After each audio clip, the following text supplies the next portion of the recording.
What's up, fellas? How you guys doing?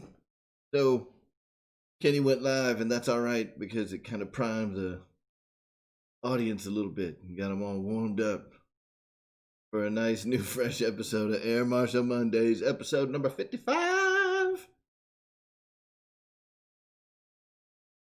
Want to give a roll call here. We got Mike SSI tonight. We got Reed Smith. We got Airvexed RC. What is up, Micah? We got Barry Campbell. We got Dana's RC. Don Shack. Hello, sir, and welcome to the show. I don't think you've been here before. If you have, sorry. But if it is your first time, thanks for coming by. We do appreciate it. Got Shadow Ops RC. Nathaniel Pulling. How you doing, man? Spencer Keith, by the way, thank you for the super chat. We really appreciate it, man. Barry Campbell. Look at that, Vance Farley. The Farley boys are coming. It's about to get nasty. We got Keith Christie up in here. We got Hanger 51, Mr. Kenny, Boss 223, Pilot Jerry RC. How you doing? Let's see. Doyle Blevins. How you doing? JCB67, Mr. Matt M, Mr. George Watts. How you doing tonight? Mr. George Watts. Tunes Airborne RC, Joe Pellegrino. Man, all kinds of great people here tonight. All kinds of great people. We're already up to like 33 folks watching. We've only been on for maybe 3 minutes. Heck, we haven't even been on for a full minute yet, so that's awesome. And hopefully the crowd will just keep getting bigger. That is awesome. Pilot Pickle, what is up? Hey, so I kept seeing Pilot Pickle basically begging Kenny for his Havoc. And we all know Kenny doesn't fly that Havoc. So, man, give up the goods. Let Pickle have that Havoc. Give it to him. For, like, cheap. Joe Valdez, how you doing?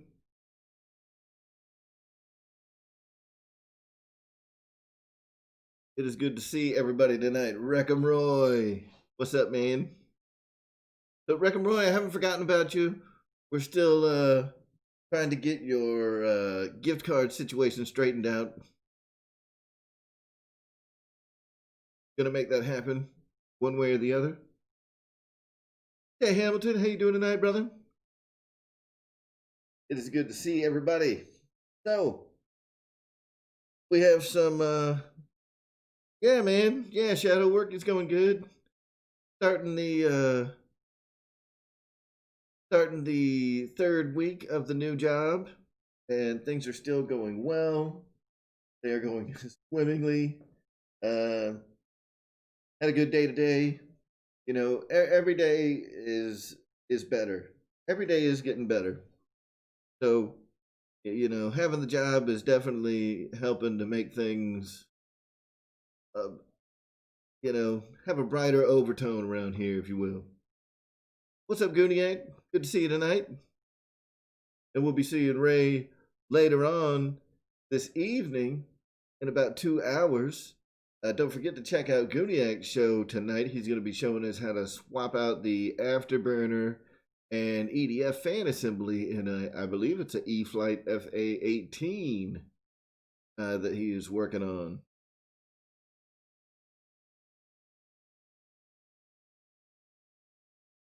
Spying on college girls. No, it's not that cool.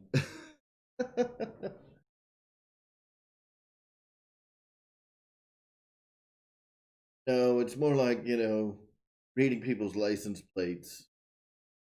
I mean, it doesn't do anything for me.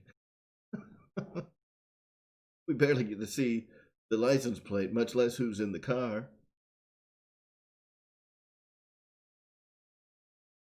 All right, so for those that are here, we got 45 people watching so far. That's awesome. Keep it coming. Tell your friends. We're live, fellas.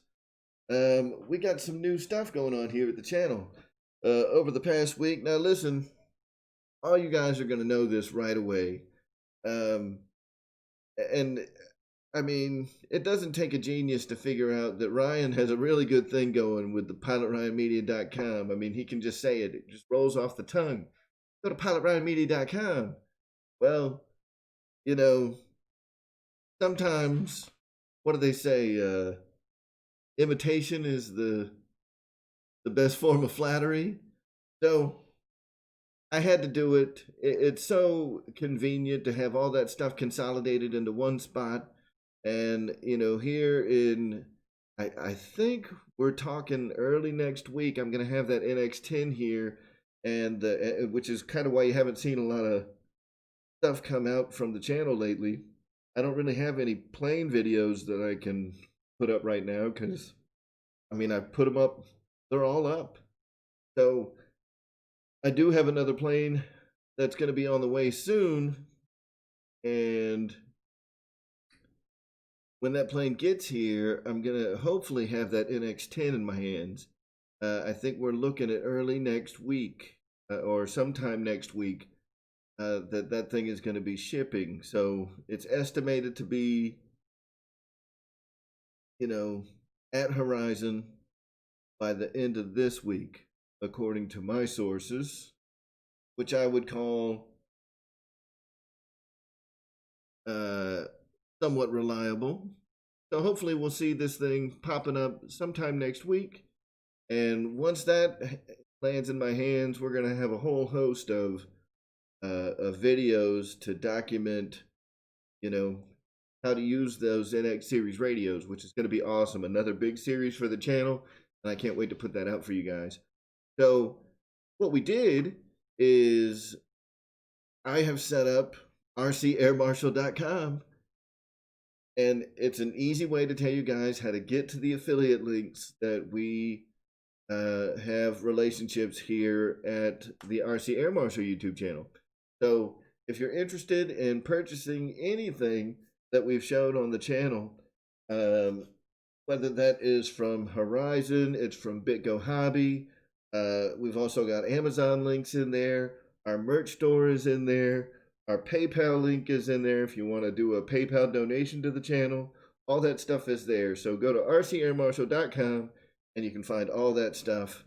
And we're going to have some, there's a contact link right now that doesn't have, anything in there, but it'll be a great way if you guys don't know how to get in touch with me. You can go to the RC Air Marshal or rcairmarshal.com, not just rcairmarshal.com. And once that contact link is built, you guys can shoot me an email using that contact link for any help that you may need. So, no, Hamilton, I do not have the Rafale on the way. That'd be awesome.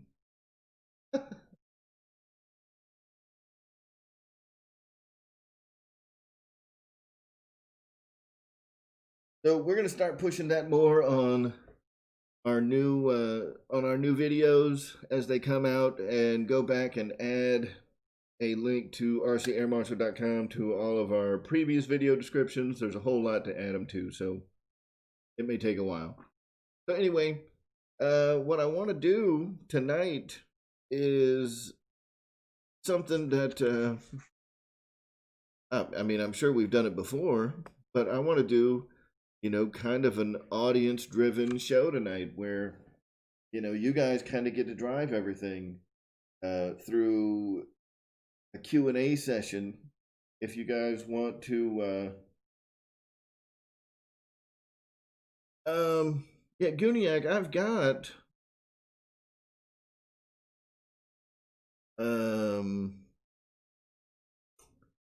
I pay for the TubeBuddy service, which is like their big version of TubeBuddy, the one that you actually have to pay for. And it allows you to do bulk updates. So I could potentially add that to every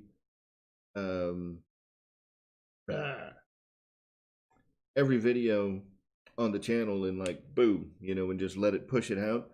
But because of where it lives in the description, I don't want it to be right in the very beginning. So I may just go through all of them and add it there.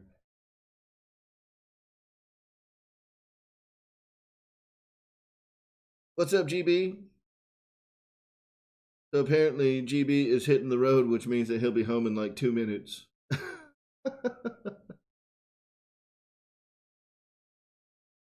So no, I don't have any smart technology stuff directly on my links, but of course there's a link for Horizon Hobby in there, and you guys know if you want smart technology, that's where you go to get it. So hit up rcairmarshal.com, smash that Horizon link, find all your smart stuff, and it pays a little bit of commission to the channel, and we love you for it. It's already been making a difference. There's already been some people that have placed some orders using the website, folks that have known about it.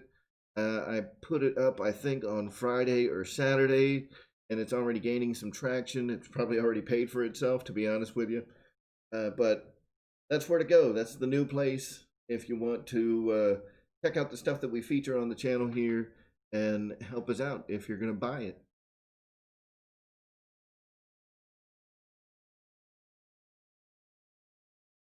Ryan, it was a good idea.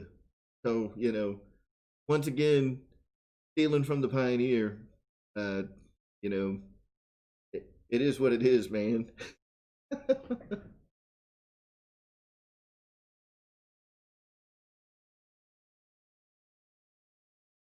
Doyle Blevins, I'll tell you, I really have enjoyed.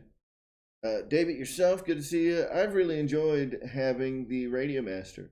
Um, Now I did bind that Radiomaster, the TX16S. So for those of you that are not familiar with what Doyle Blevins is talking about, he's talking about the Radiomaster TX16S, which is a fairly new. It's been around for a couple of months now, but it's a fairly new multi-protocol radio, very in line with say the Jumper T16 and T18. But Radiomaster just did a their own take on it. I believe the guys that started the Radiomaster company used to work with the folks from Jumper, and they just went off and did their own thing and basically took all the plans with them and made a whole new radio that's, at least from what I've seen, has better internal components, better circuit boards, and I really enjoy it. Better screen, Hall effect gimbals. It's a great radio for the price, like $140. So it's good stuff. And so, like I was saying, Doyle, I've bounded up to several of my airplanes using a variety of different receivers. So far, the only receivers that I have not been able to bind to have been the Detram receivers that are sold with Dynam airplanes. So those are the only ones I haven't been able to get the TX16 to work with. But if you've got Spectrum receivers, if you've got Orange RX, if you've got Lemon, if you've got any of the DSM X, DSM 2 series stuff, it's going to work with all those. It's going to work with your FR Sky stuff. On mine, I've got the Crossfire Micro TX module plugged into the back, so all of my Crossfire stuff can work through there. It's awesome, and the programming of OpenTX, once you get familiar with it, I mean, there's nothing you can't do. It's very customizable. So it does take some time to wrap your head around, but so far, man, I've really enjoyed having it.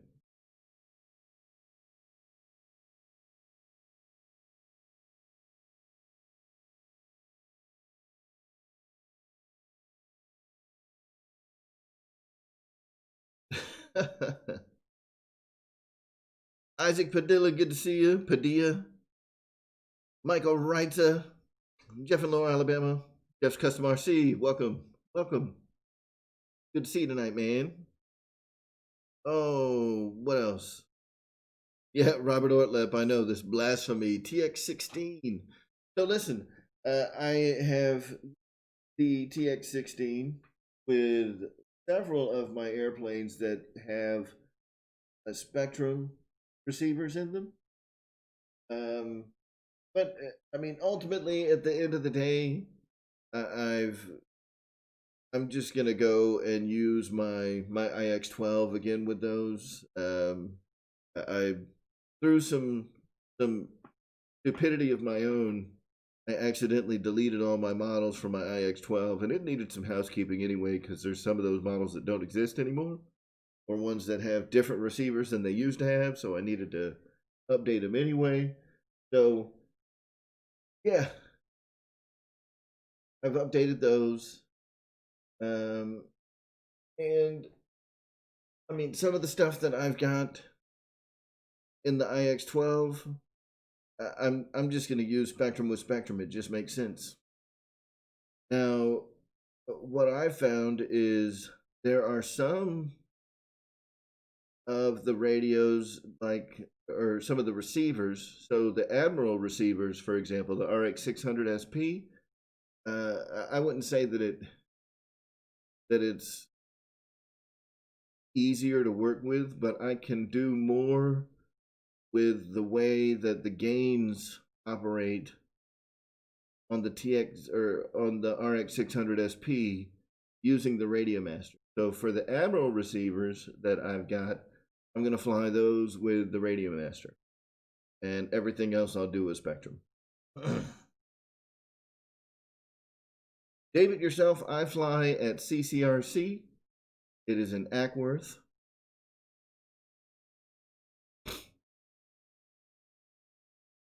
So Edward Mullen is asking when we'll be able to flash program the AR637T receivers.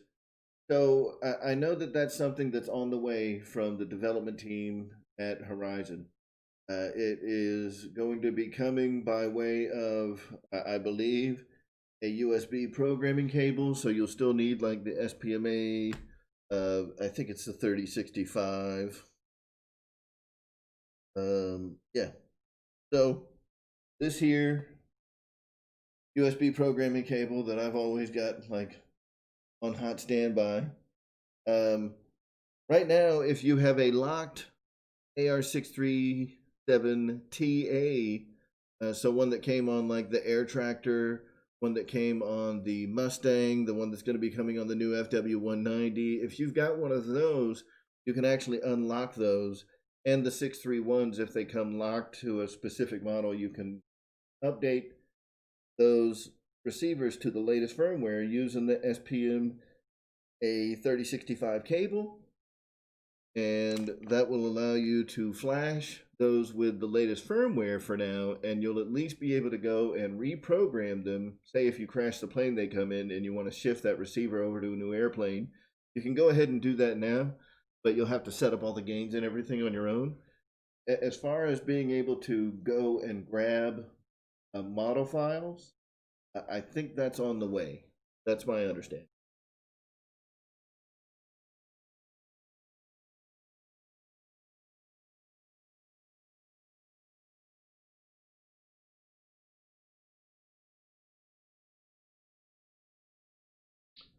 So yeah, Robert O, that's true. Um, you can do a ton of stuff with the TX16S. You get a lot of telemetry data if that's the kind of thing that you want. And at least to me, it's a little easier to set up alarms and things like that. It's not quite as, in Spectrum, you have to understand how the alarm and alert programming works and kind of some of their geek speak, if you will. On the TX16, it's no different. OpenTX is no different, but it makes more sense to me how to set up telemetry alarms and things like that in OpenTX. Very straightforward process. Let's see.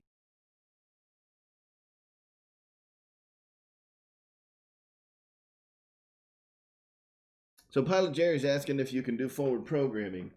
So the latest version of OpenTX, coupled with the latest version of the firmware for the multi-protocol module, does allow you to get into the forward programming menus on like your AR630, your 631, your 637T, now your 8360T, and coming soon the 10360T, which I assume they're going to release once the NX10 hits the streets. I don't know what the delay is, but it's been out there for a while now. It's coming. We don't know when, but they're going to be releasing a 10-channel forward programmable AS3X receiver here in the very near future. which will be the 10360T, as well as a 10100 standard receiver that does not have AS3X. So if you're looking for just a straight up 10-channel telemetry receiver, that one will work well for you.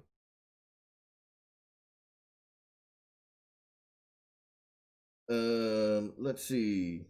So yes, it can get into the forward programming menus, but I have had some difficulty actually manipulating the settings. So I can see it, but I can't. It doesn't advance through the menu systems the way that I would like it to. So I think they've still got some work to do, to really perfect the interface between the OpenTX radios with the multi-protocol module and using them with forward programming receivers. But once they work out those kinks, I mean, they're close right now. It almost works, but it's not quite where it needs to be yet.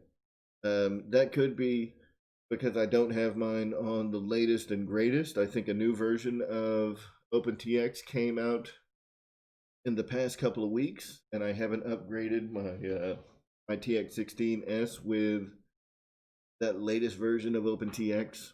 But I think if I did, it may have addressed some of those issues that I was seeing.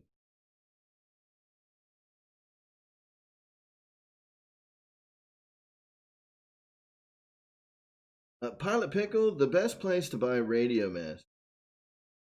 It kind of depends on where you are and how long you're willing to wait for it. A lot of the places that you're going to find the TX16 are going to be your drone style places, the places that sell a lot of quad stuff. So I think you can get them from like Get FPV.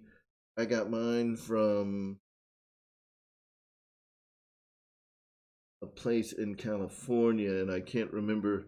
It was Pyrodrone, I believe was the name of it. Yeah, Pyrodrone is where I got mine from. I think you can also find them at Grayson Hobby. If you're looking for a US place to get it, you can also get them through Banggood. And I don't have a link today, but I will be putting a link for the TX16 on my webpage at rcairmarshal.com for the TX16S. And then, after you go to Banggood looking for your TX16S, everything that you buy from Banggood would also help the channel out. So I'll put an affiliate link for the TX16S on my webpage, and I'll get that set up after the show tonight. If Race Day Quads has them, then they probably don't sell all the different versions of them. So the reason I went with Pyrodrone is also a retailer for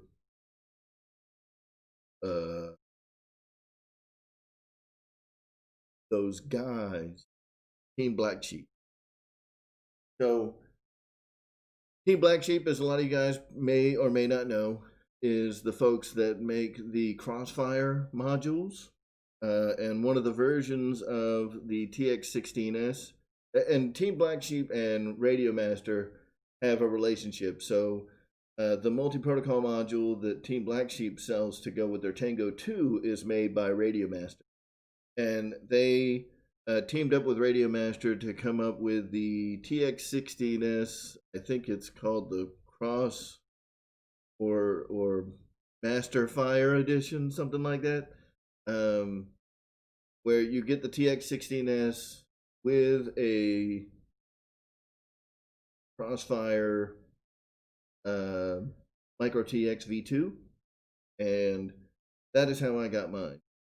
Was the Master Fire Edition that came with both of them, and it saves you a few bucks buying it as a combo.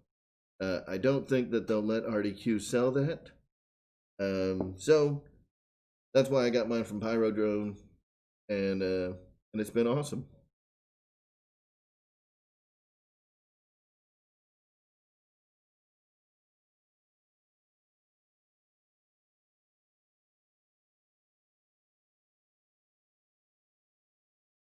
What's up, Roach Coach?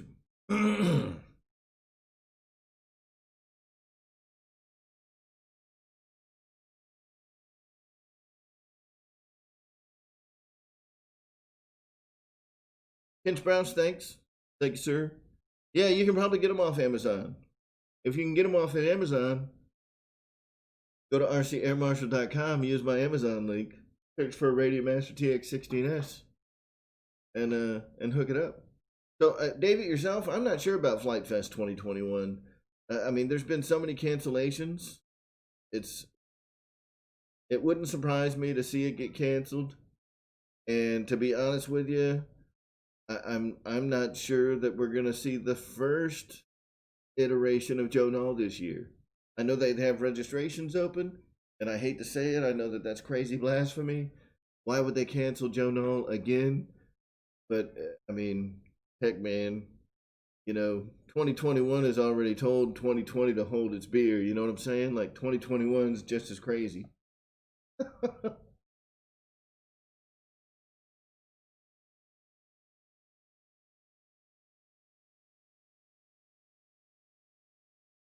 Yeah, just plain crazy. That's what I'm talking about.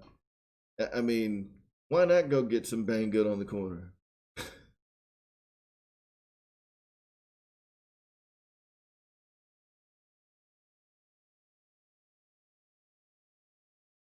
Brown chicken, brown cow. So listen, I may try to make it out to Jet Jam.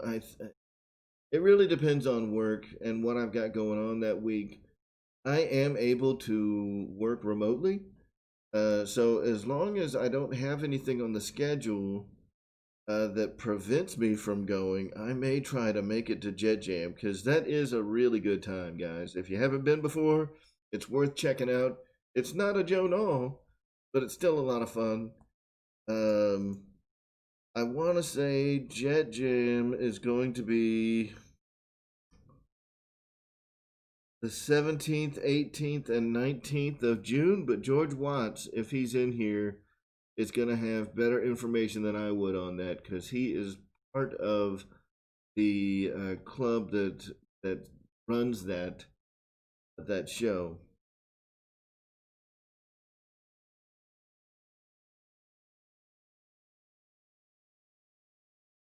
But yeah, guys, if you are an EDF Jet fan, I mean, Jet Jam is awesome.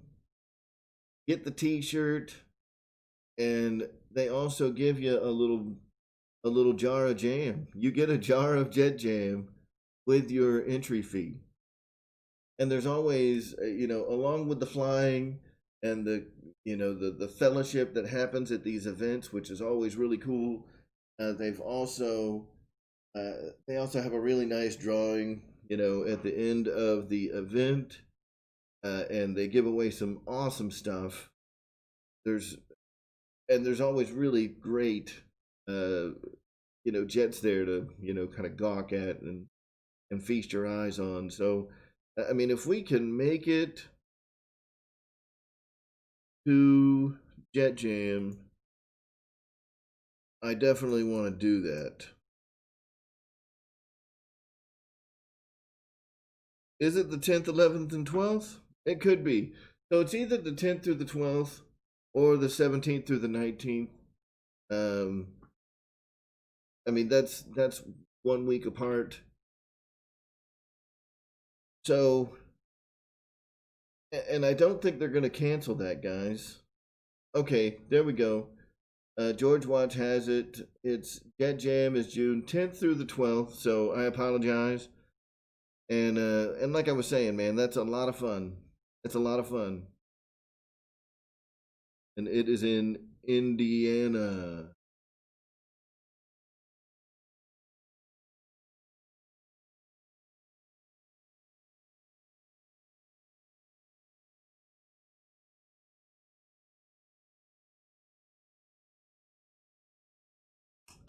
Hamilton, you don't have to bring them all, man. You don't have to bring every jet you got.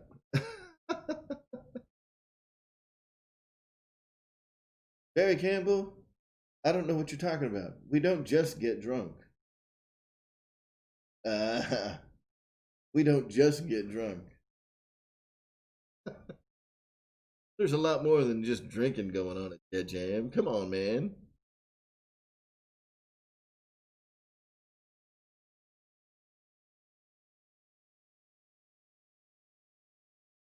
Nope, no midget strippers. Ryan, it's all good, man. I don't mind. We'll share the love.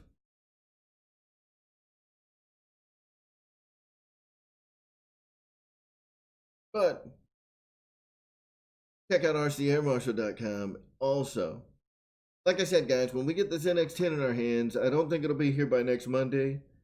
If it is, that'd be awesome. I just don't think it's going to show up that early. I am dying to get my hands on that thing.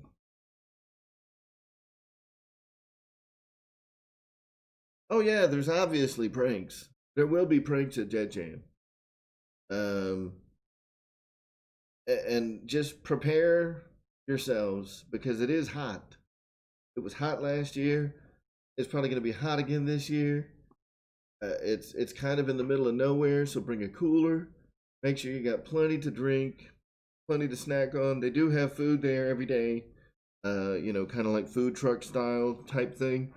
So bring you some money and get you something to eat. They have like a banquet dinner. I think the banquet dinner is included with your entry fee, with your landing fee for your little pilot thing. So that's included. But you know, and that is on the last night of the show, which is Saturday evening, late afternoon Saturday. So yeah, just be ready. And hopefully Jet Jam will get a big turnout this year. You know, I know everybody that loves EDF jets, if you come out to it, you're going to have a good time. They've got a huge runway there at that park.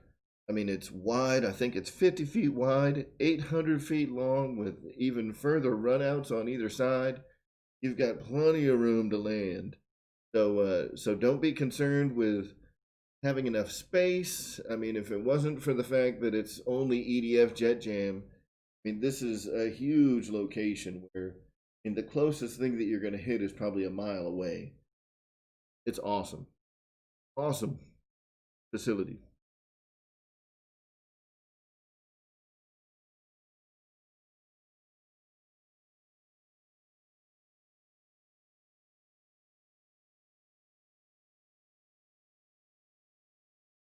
Yep, NX10 tutorials will be coming soon. Oh yeah, George Watts, no kidding, man. The Jet Jam giveaways were some of the best giveaways that I have seen at any of these events. You know, we had, who was the folks that were giving away an EDF? I mean, it was one of the really nice custom EDF, you know, all carbon fiber, zero tolerance between the shroud and the fan blades. I mean, just beautiful, beautiful.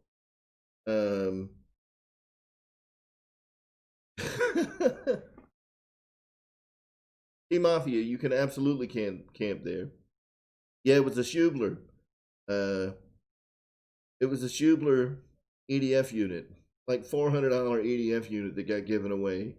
HSD was there. They gave away a Super Viper, $1,000 of airplane, you know, for a lucky winner. And it's not like you have to pay extra for it. It's awesome giveaways. Horizon was there and gave away a bunch of stuff. If Motion RC is able to make it this year, I'm sure they'll be bringing stuff to contribute to the giveaway. There was a lot of stuff that got given away last year, and it's, that just is the icing on the cake, top of an already great time.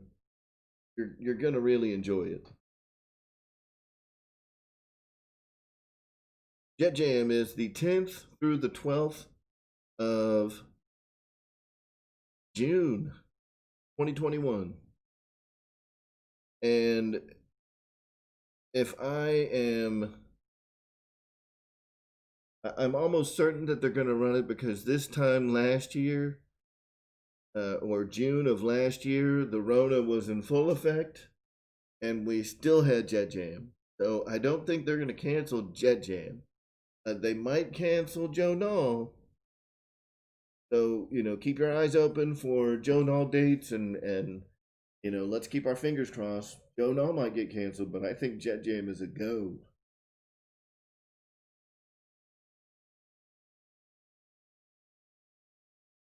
Yeah. Awesome. Awesome giveaways last year, Jeff. Yeah, Motion doesn't do discounts, but man, they give away planes. We gave away a Griffin at the Boozer fly-in, so they'll give them away. They just don't let you get them for less than retail if you're going to buy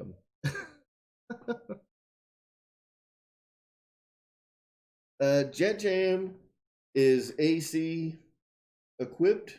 It has all the facilities. The only exception is they don't have like trailer hookups for like RVs. So if you're bringing like an RV, you'd have to bring your own generator, and they don't have like sewage, and they have porta potties there. But they do have running water. They've got electricity. They've got power throughout. So yeah, they're definitely going to have places to plug in your chargers, guys. And they've got some really nice pit areas, so you can always find a place to get yourself out of the sun. If you're willing to pay the extra, they've got full canopy tents that are covered on all sides, so you can get out of the sun and stay cool. I know that's where like the guys from HSD, that's where George Watts was hanging out last year, and they don't care if you come hang out with them, even if you're staying in a big janky tent.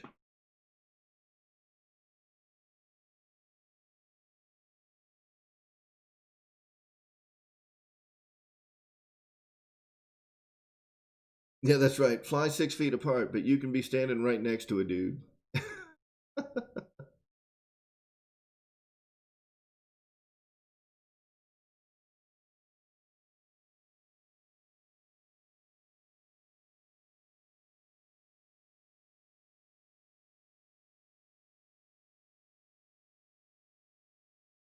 Camp? Yeah, Camp Jet Jam.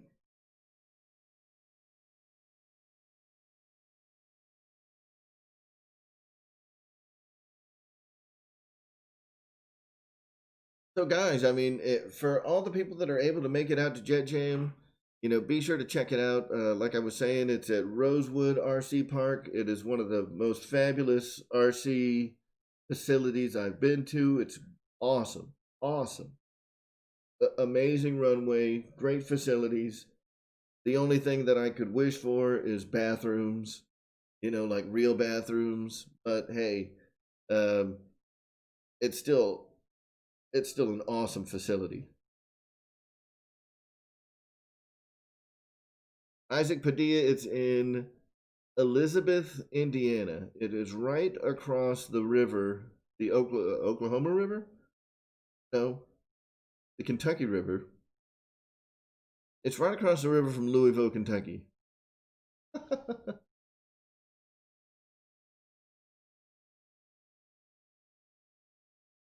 Oh man, George Watts. That's uh, that's rough, man. Uh, I know Bob Violet just passed away recently. It's only been in the past couple of years, so that's rough. Sorry to hear that.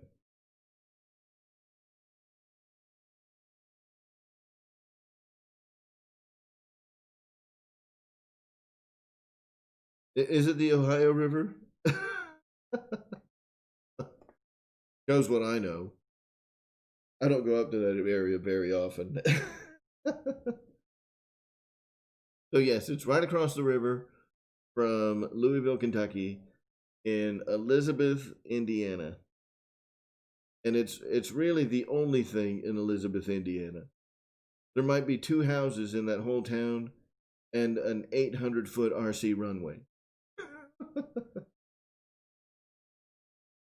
Hey, there's James.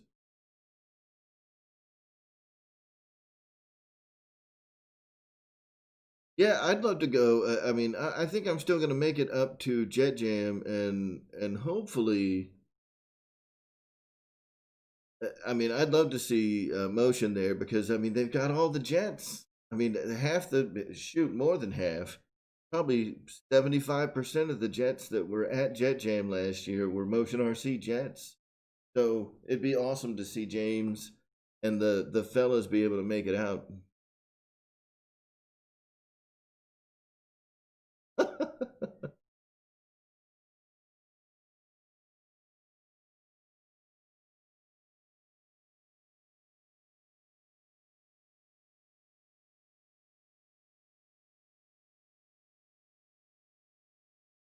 Yeah, James, you'll have to send him with George.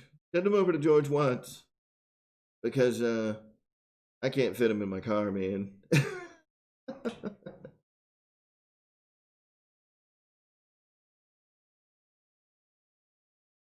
Now, if the casino is open,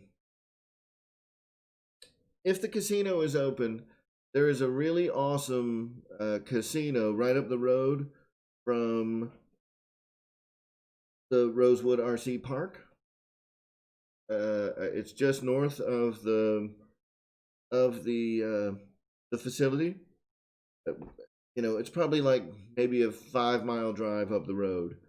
And if you're willing to drive 30 minutes up the road, there are some hotels about a 30-minute drive up the road from the flying facility. So if you're not keen on camping and you rather, you know, bring your airplanes and then stay at a hotel in the evenings, there are some accommodations, and I mean it's still early enough in the year where I'm sure that they've got some vacancies available.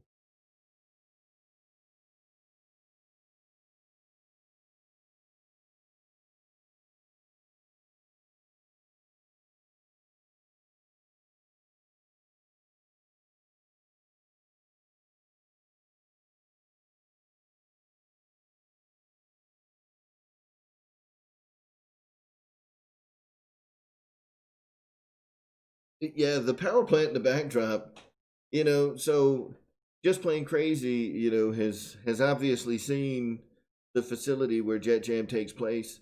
And when you look at all the videos, there's these big cooling towers, you know, big smokestacks from a power facility. Believe it or not, that power plant is 2 miles away from the from the runway. So it's not like you're in danger of hitting it. I mean, it looks like the airplane's maybe getting close or whatever. That thing is way down there. You'd be lucky to get your plane to where it is, circle around and get it back. You know, since it's all EDFs, I mean, we only got like a 3 minute flight time. So you'd have to be booking it. Go circle around the tower and come back. You would lose signal, especially if you're running Spectrum.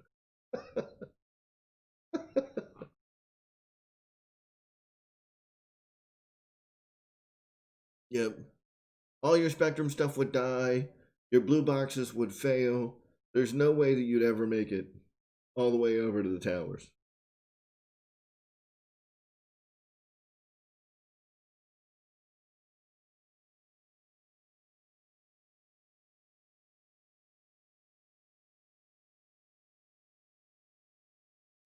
Yeah.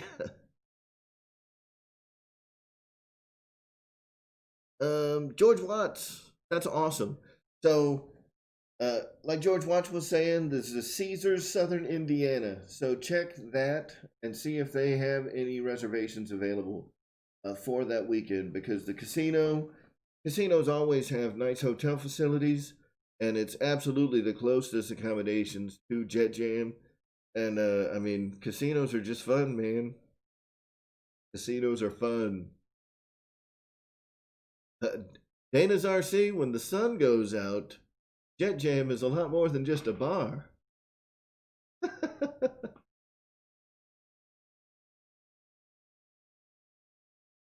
Jet Jam is a great place.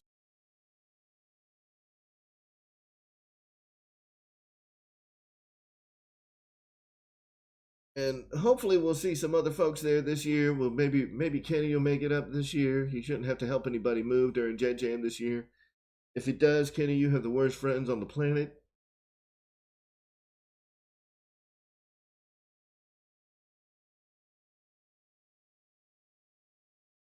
Oh, look, there's a lot of things getting shared when the sun goes down at Jet Jam. It is an awesome time. Jay, you should definitely make it down. You're gonna love it. Yeah, cigars, bourbon, and you got to have bourbon when you're like a stone throw away from Kentucky. Come on now.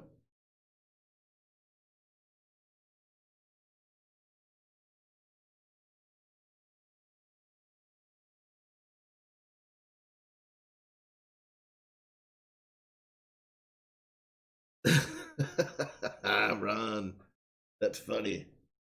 Yeah, BD Tennessee, it's 4 hours for you, it's 6 hours for me. Bumping stems. There might be people touching tips after the sun goes down at Jet Jam. You never know. You never know. But I'll tell you, if you go all the way to the south end of the runway, you'll find the party. Come and hang out.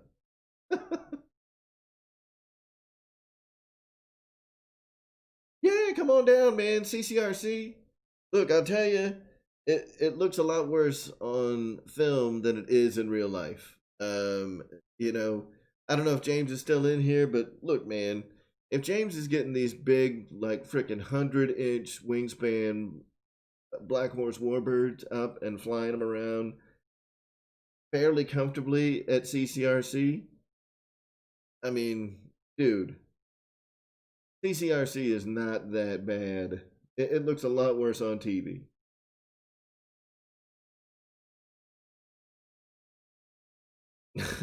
Pilot Jerry, yes, that's where Dave's RC hangs. Uh, all the fun people that everybody in this room would want to hang out with are going to be at the southern end of the runway. You'll know it.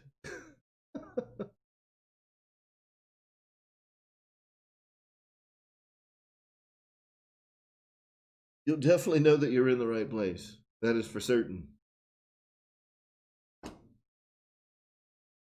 Yeah, the telephoto lens makes it seem a lot closer than it really is. But we got a lot of room at CCRC to fly, and I mean CCRC is an awesome facility too. I mean Rosewood's got CCRC beat in a lot of ways. CCRC has Rosewood beat in a lot of ways. I mean they're both great facilities. So if you guys ever want to come and fly with me down at CCRC, let me know. I will be a host. I will host you guys for a good day of flying.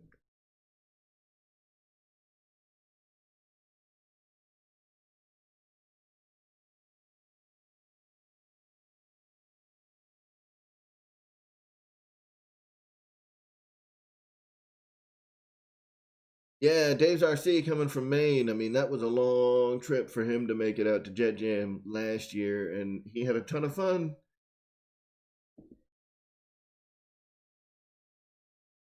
Yeah, hit the like button. Hit the like button.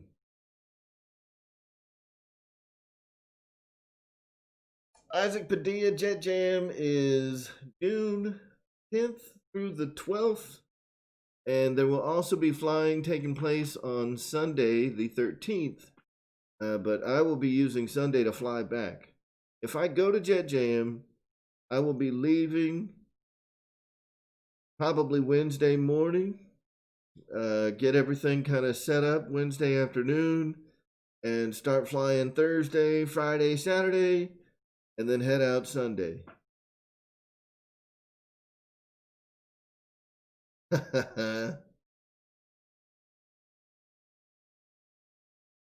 Yeah, awesome, BD Tennessee. Hey, listen, once I get my contact form on my website, kind of finished up, then hit me up either through there or, now that I have my own kind of domain thing going on, you guys can shoot me an email anytime to Dave at rcairmarshal.com. That is my new email address for all things channel related and website related. Jeff's Custom RC, it took me like 6 hours. It took like 6 hours to drive from Kennesaw, where I am, up to Elizabeth, Indiana. Now, truth be told, I probably could get there in 5 hours, but you have to drive an extra half hour up through Louisville and then another half hour back down south. So you're like, you have to backtrack and it wastes like an hour a time. So if the backtracking wasn't there, it would take like 5 hours to get there. But there's no other way to get there, so it takes 6.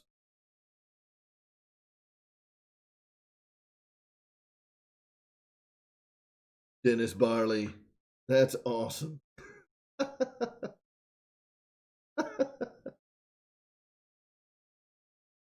I this is the first time I'm hearing Dennis Barley. That makes me laugh.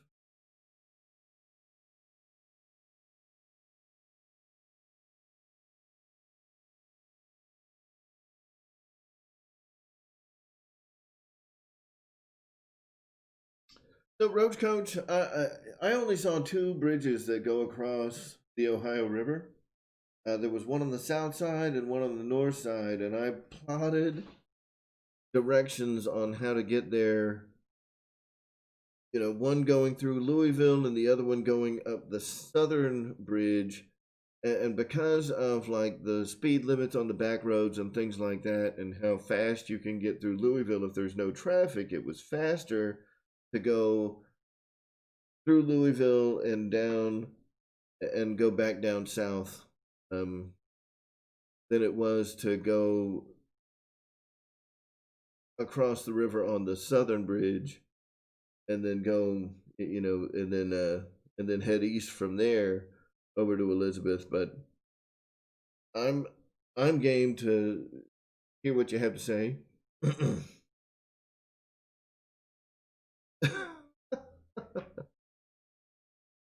See you, Doyle. Thanks for coming out tonight, man.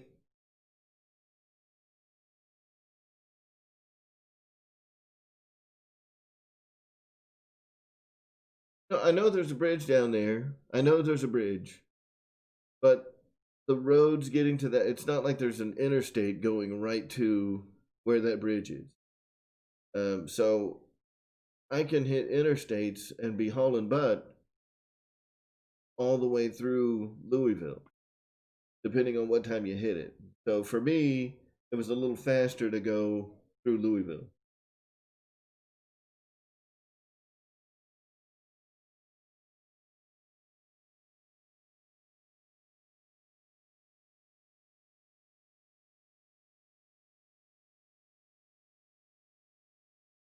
Yeah, George, that's how I went last year.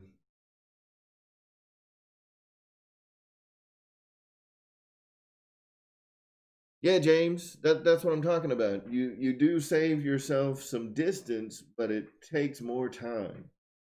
And I mean, my car gets better than average gas mileage, so I don't care about the extra miles. If I can get there 10 minutes faster, I'm going around the north side. Yeah, exactly. That's another thing to keep in mind, that if you're gonna be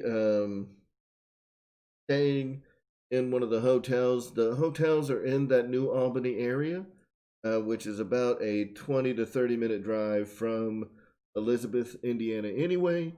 So,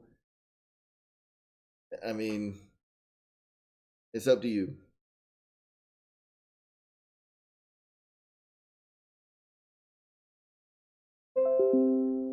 Playing from Damned 02. Uh-oh.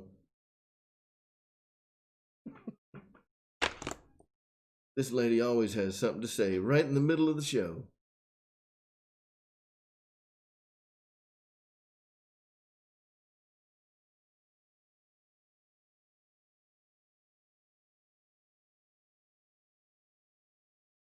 So yeah, guys, we're talking a lot about Jet Jam, which is awesome. But if you guys have any questions, put them in the chat. Tonight's all about you guys. So if you have any questions for me, leave them in the chat. Whether that's, to ask me about whatever. It's a ask me anything night.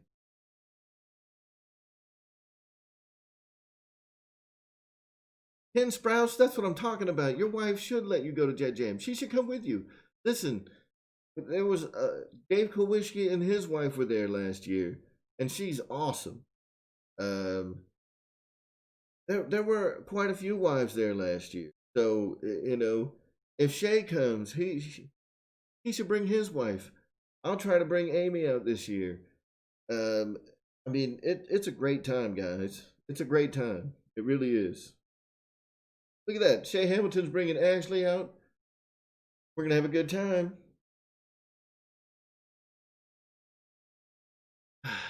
James, that is a great question. 42. 42.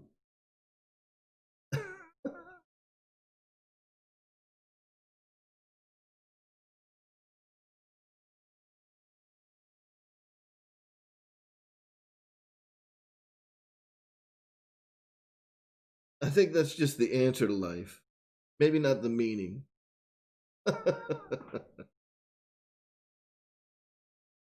Mickey B, what's up, man? All the way out from Australia, joining us tonight. What plane has the most channels by E-flight? Hmm.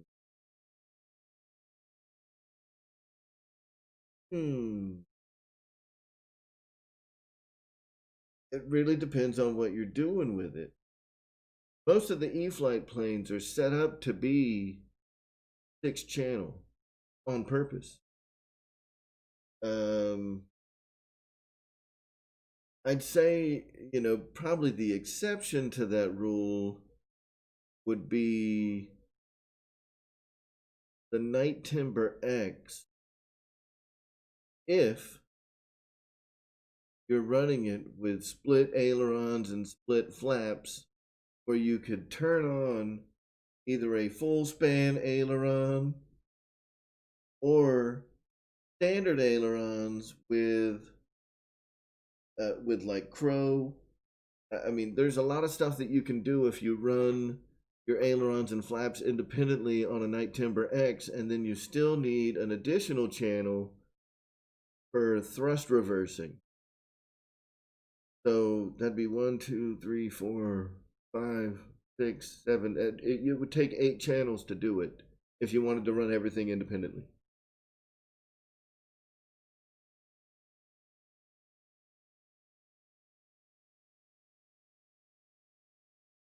Nobody's on first.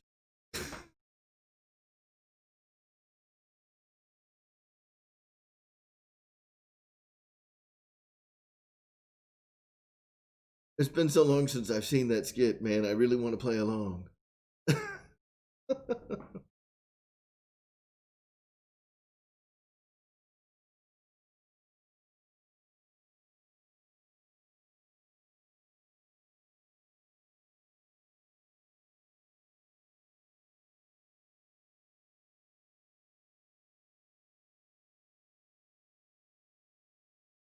Cool, Nate. Cool.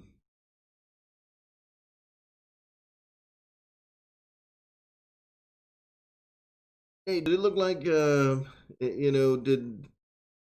was everything going on there? Like, did they have all of the RC stuff out there and available? I hope that I hope that Libby was able to, get all that stuff sold, so they can raise as much funds as they can, and they can get back out to their family.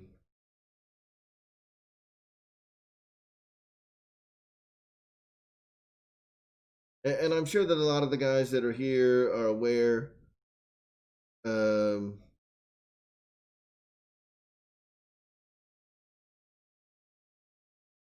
The light burner, Rand Groomer, passed away. I think last week. It's been in the last week or two. Rand Groomer passed away, the guy that does light burners. So I'm not sure if the website is still up or not, but if it is, obviously they're no longer accepting orders, and it's just really, it was really sad, man. Uh, whether you whether you agree with his business principles or not is a completely different thing. He passed away from cancer, and that's just a terrible way to go.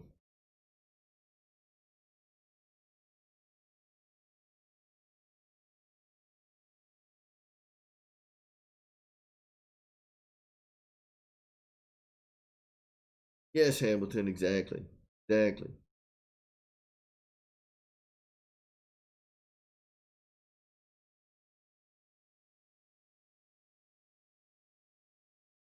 That's awesome, Nate. That's good to hear. Yeah, James, that was amazing. Um, I don't have a link to that GoFundMe immediately available. Um, but man, the Rand has some really incredible family and friends. Uh, I mean, the amount that they had already raised through GoFundMe was reaching the $200,000 mark, which may seem like a ton, but when we're talking, you know, I'm sure that the treatment alone, cancer treatment, is not cheap, as you guys know, and his wife and kids. I mean, they've got no family here in the United States. So, after they get all of the estate stuff done, I mean, they need to take whatever money they've got left and they have to move their family to Israel. So, this is not an easy time for them at all. So, if you're able to find the GoFundMe, if you can afford to give them a little bit, you know, try to help out a little bit. He really did, James. He really did.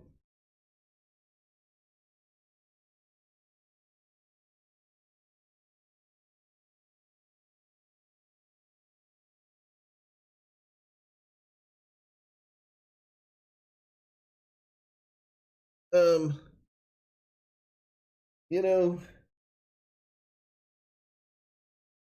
Free Wing 1900 kV HP fan in it. So I've got a yeah, BD Tennessee. I mean, absolutely. That was something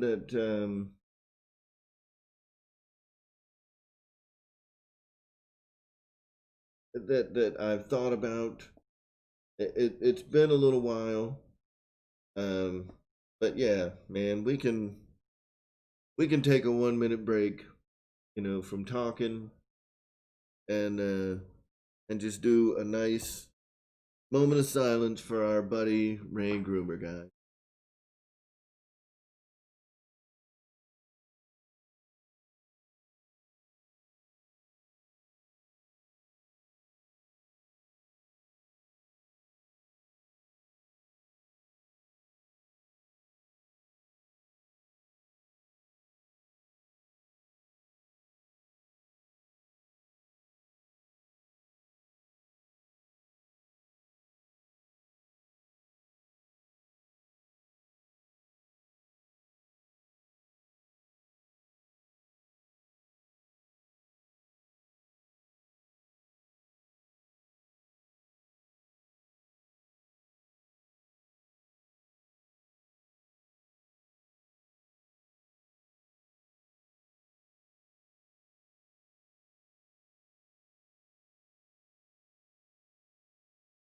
Hmm. So yeah, cheers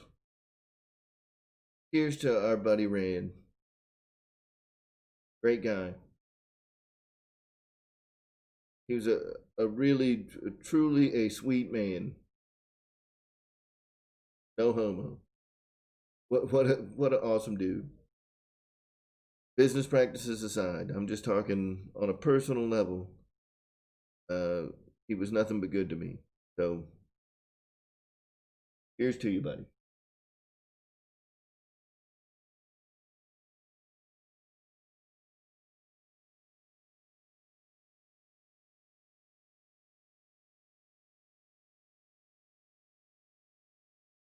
Yeah, I mean, Brendan, that's what's up.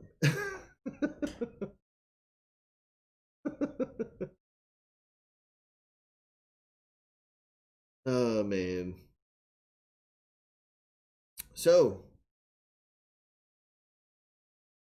back to the questions again. Anyone have any more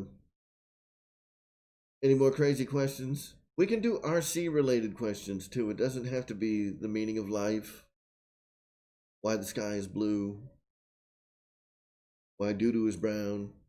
And the answer is always 42. It's the universal answer to all of life's questions. 42.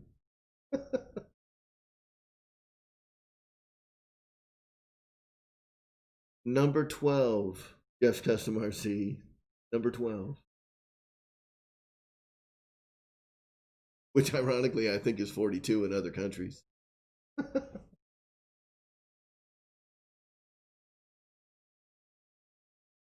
That'd be funny.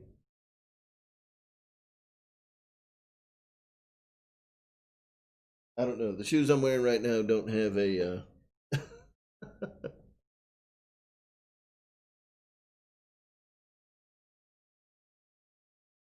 See you, David. Have a good night, man.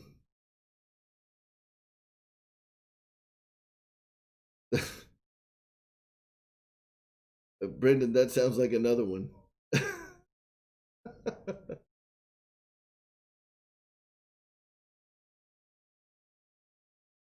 George, I don't think I'm going to be able to make it to the Florida E-Jets deal. And not because I don't want to go. It's just too soon, you know. I think I can get away with asking to, you know, take my laptop and stuff up to Jet Jam. And, you know, if we have any emergencies or anything like that that come up, I can certainly be available during Jet Jam. Because if I remember right, we had pretty good cell phone service out there. So I can still jump online during the day if I need to on Thursday and Friday, still be able to get some flying in. But, you know, with Florida E Jets coming up here in just a couple of weeks, it's kind of too soon in the new job to be like, hey fellas, I'm going down to Florida. Suck it.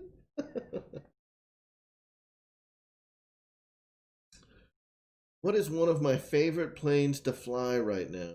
Guys, I'd be lying if I said it was anything other than the free wing 90mm F-22.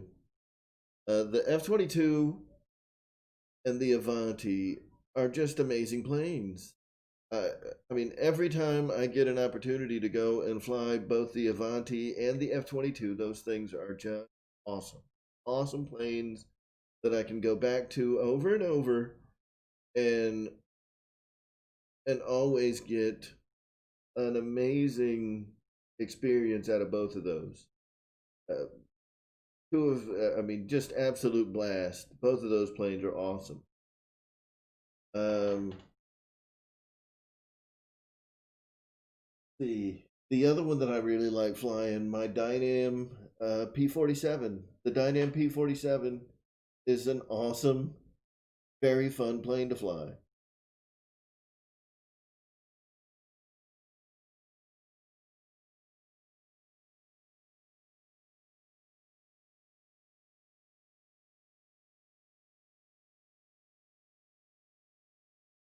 Craig Beaven, I think I am going to try to make it out to Jet Jam, yes. Oh, you know what? Thank you, Captain Photon. What's up, Ricky? So,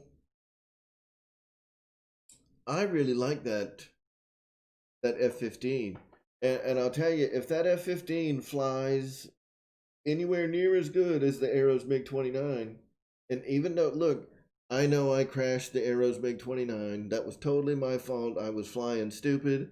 I was coming in way too low.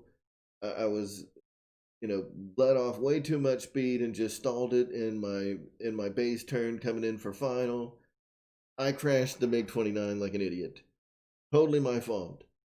Um, but I have since repaired the MiG-29, and that thing flies awesome once again. So uh, I love the way the MiG-29 flies. If the Aeros F-15 flies anything like the MiG-29, I'm sure that people are really going to love it. The only thing that I don't really care for about it, and I shouldn't. I say this with a little bit of a grain of salt, right? I mean, is it that big a deal? Not really. I wish they had done full flying stabs for the horizontal stabilizer in the back of the plane.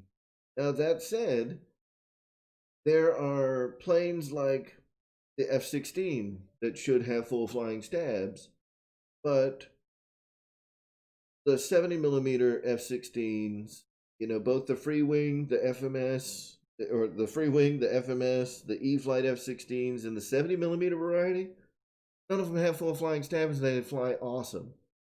The 64 millimeter F-15 doesn't have full flying stabs and it flies awesome. The FMS F-15, same airframe, doesn't have full flying stabs and it flies awesome. So, is it really going to make that big of a difference for it to not have full flying stabs? Probably not. It's probably going to fly great. But I mean, it's one of those kind of scale things that I wish they had gone with full flying stabs. They did full flying stabs on the MiG-29 and it flies great. And I'm not sure why they, changed it to just a simple elevator on the F-15. Doesn't really make a lot of sense to me, but hey, it is what it is.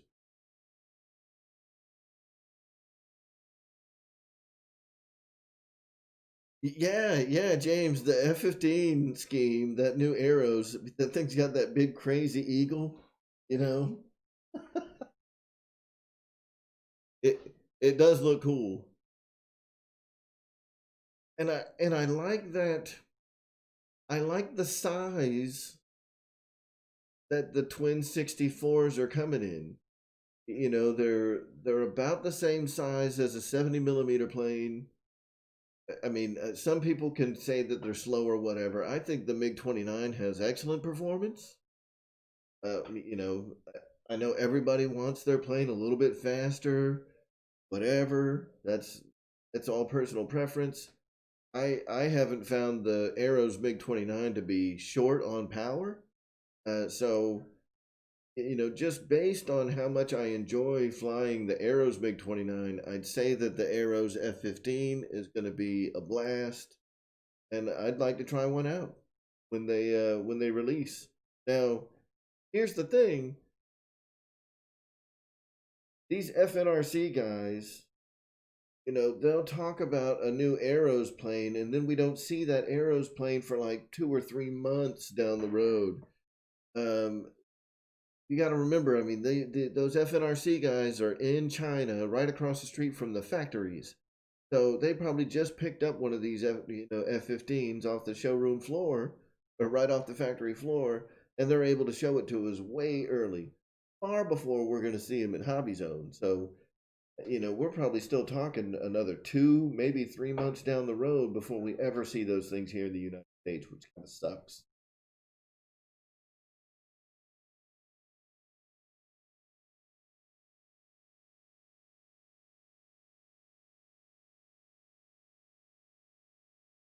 Yeah, James, that wouldn't surprise me. I think a lot of the Arrows planes are being manufactured by FMS. I know that the Bigfoot, their 1300 millimeter Bush plane is absolutely made by FMS. The MiG-29 is absolutely made by FMS, and that F-15 seems to share a lot of the same traits that the MiG-29 has. So that would not be shocking to me at all to find out that it is also made by FMS. So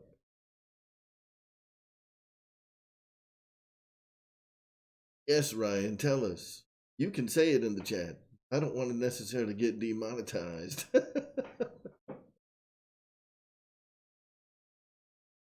but I can assume that the F probably stands for one of them 4-letter words that would typically be one of my favorite words, but trying to keep it family friendly for the kids that may be able to hear me.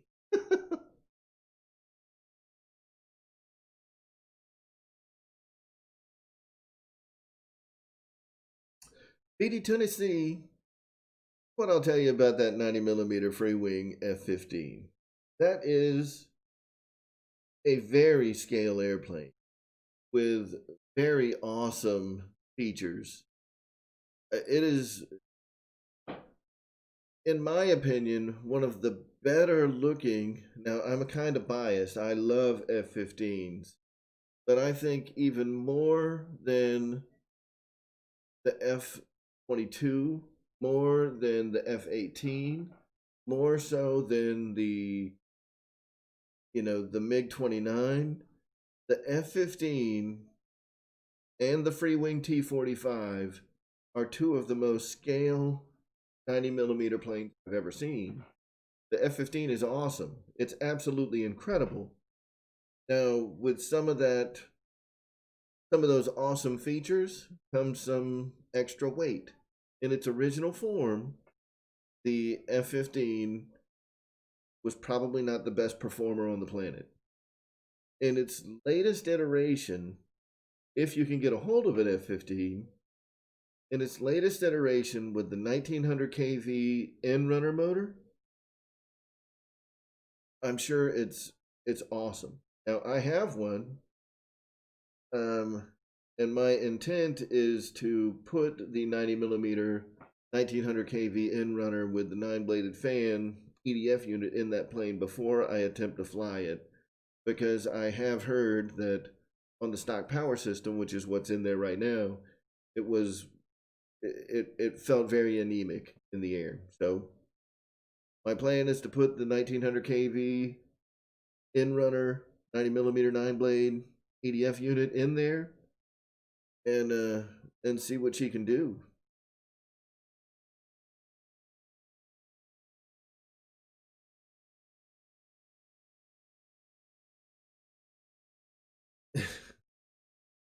It's all out of whack.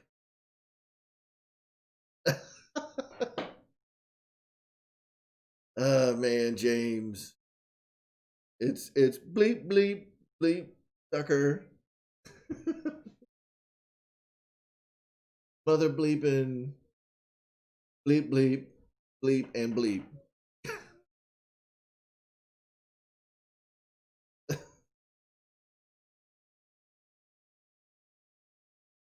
So yes, Free Wing F-15, I'm sure flies awesome when you got some thrust pushing it. So if you can get your hands on the high performance version of it, I think you'd be happy with it.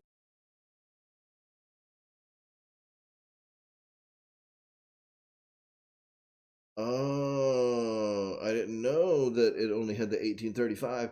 Now, here's the interesting thing, right? I have heard, oh, the history of cuss words with Nicolas Cage. I was watching that, and that is pretty funny, dude. And I think the last one was damn, and that was one of the funniest ones. Like, you're allowed to say damn on TV now, but back in the day. So I didn't know that the F-15 came with the 1835, but here's the deal. The bigger motor pushing the 12 blade, the 1835. So that is a physically larger motor. The 4068, 1835 kV, is a physically larger motor turning the 12 blade setup.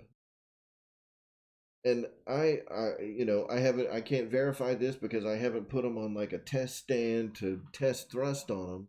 But my understanding is that people that have used both the 1835 12 blade setup and the 1900 9 blade setup can't really tell that big of a difference between them.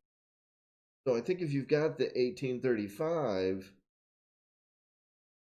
12 blade end runner setup, you'd probably be just as happy. with that, high performance variation.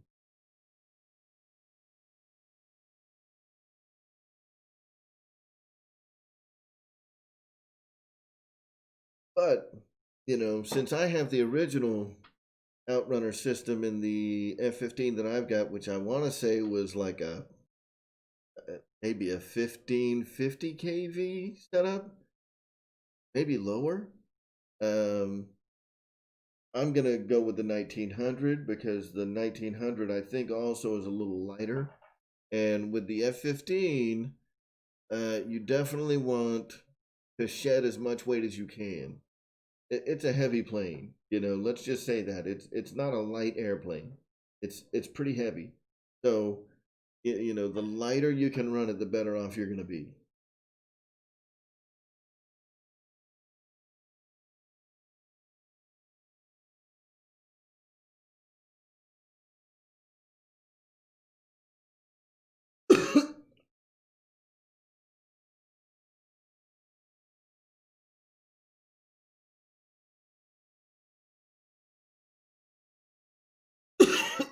Excuse me. I think I've got the Rona cough, y'all.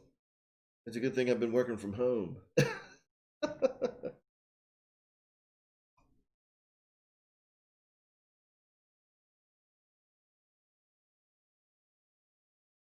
I don't think I've seen The Hateful Eight. I have to check that. No, that's not true. I have seen The Hateful Eight, and that is a good movie.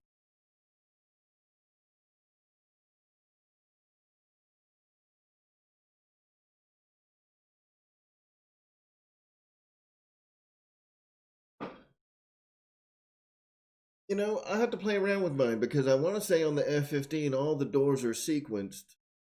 So if the doors are able to close with the strut all the way down, the blue box would support having the door sequence back up after the gear come down, after the struts come down. So I have to play around with that and see if that's something that you can change. I'm not sure if the mains are sequenced on the F15. I don't know. I have to look at it again.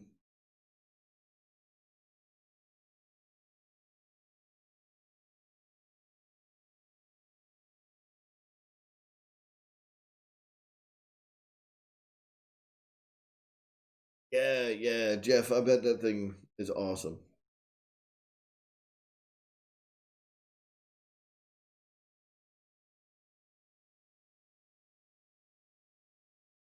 Yep, yep. The F15 and the T45 were heavy planes for show,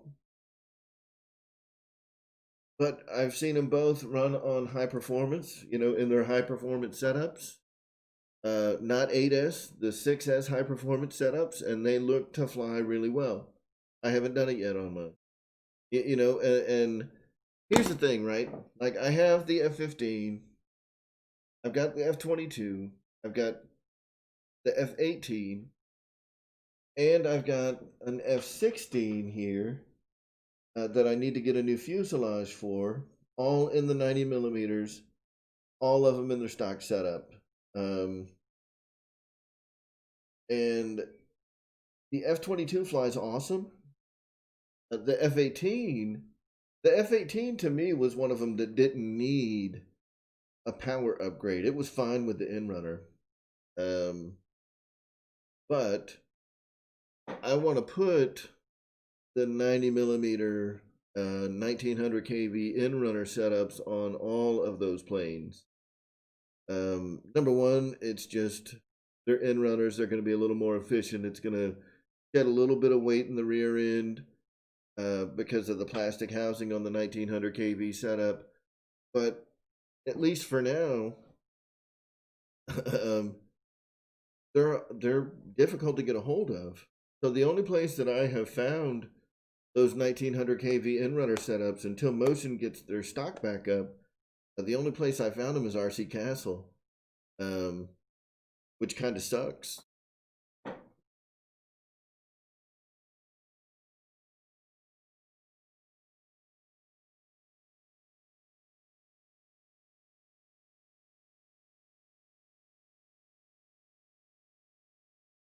Yeah, a big, a big F-15 Strike Eagle in like that dark ghost gray, that really dark gray color, which was the base color I used on the F-18 that I painted. The Strike Eagles are a dark gray.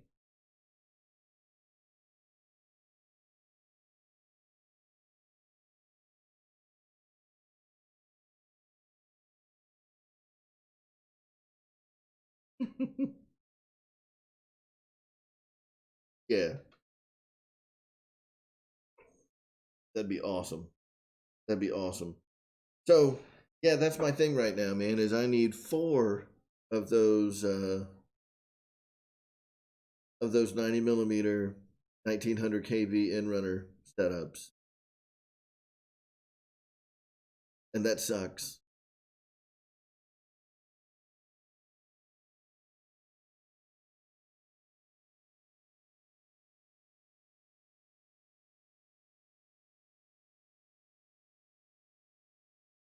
Yeah, Dave RC, how are you doing tonight, man?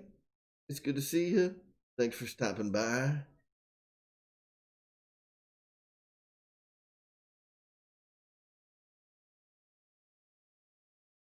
Beatty, Tennessee, that's good to hear. That's good to hear because I think, I think all of these planes are that putting that 1900 kV in runner setup in the F-18, putting it in the F-15, putting it in the F-22, and putting it in the F-16. When I get that back together, I think all of these planes are going to be awesome with that 1900 kV 90 millimeter in runner setup. But I need four of them. It's hard enough to get one right now.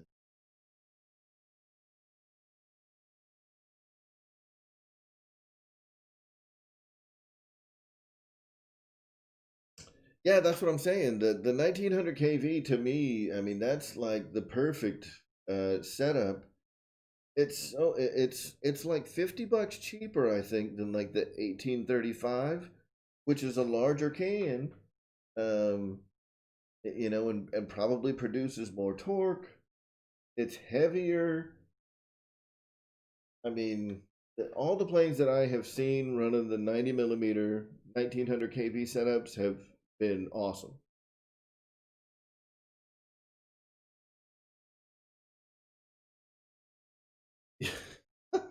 James, we have a mini container. We have a mini container. Should be here before Chinese New Year. It'll be here just by next week.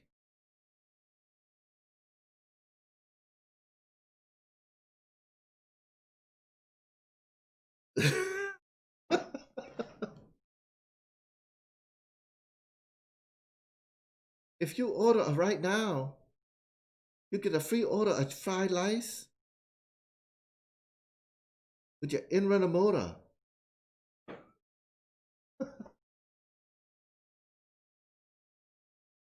Oh man. Yep, I'm getting banned for life. Yo, YouTube's kicking me out next week. James, I think they call that the shocker.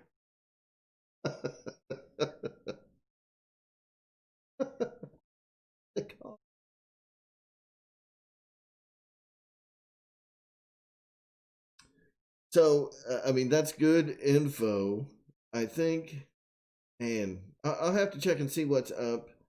I know that you can get them from RC Castle right now, but I think that RC Castle probably also does the Chinese New Year thing. I think they're shipping out of Hong Kong, um, right on the other side of the border, from Shenzhen. So I don't know. It's one of those gambles. Like, do I order it now so RC Castle can send it to me, and I have to wait for weeks for it to get here, or do I roll the dice Like I'll have to keep in good touch with you, James. I'll have to keep in good touch with you so I can get like the insta feedback. Like we have 4 of them now, Dave. Pull the trigger. Because I got a lot of parts. I got a lot of parts I need to get from Motion to get this F-16 back up in the air, and like those outrunners, I have to get 4 of them. So I have like a $400 parts order, maybe more, $500 parts order that I need to make, and those outrunners are the only thing that are keeping me from pressing the crazy button.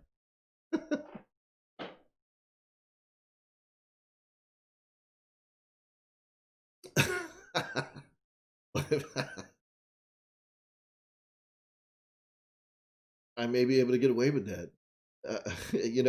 I may be able to get away with that at our club. I don't think that any other club. Well, I mean, I'm sure there are some other places where they could probably do that. But yeah, I think at our club in particular, I could probably buy 4 random 90mm motion planes, pull the in runners out of them, and sell them all as brand new ARF Plus planes at full price, and get full price for all of them.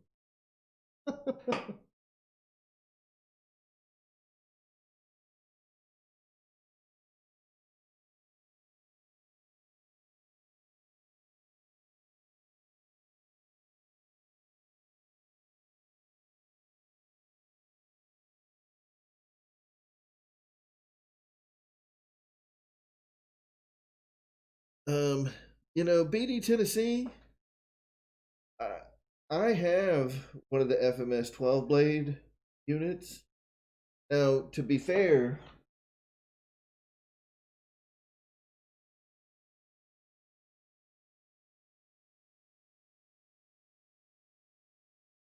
the the FMS 12 blade unit that I've got is, I think this is one of their older ones. Still got the plastic, little spinner deal on the front. This is still outrunner motor. I don't know if FMS ever did a 90mm in runner, but this is still running the outrunner. This is I believe this is the platinum.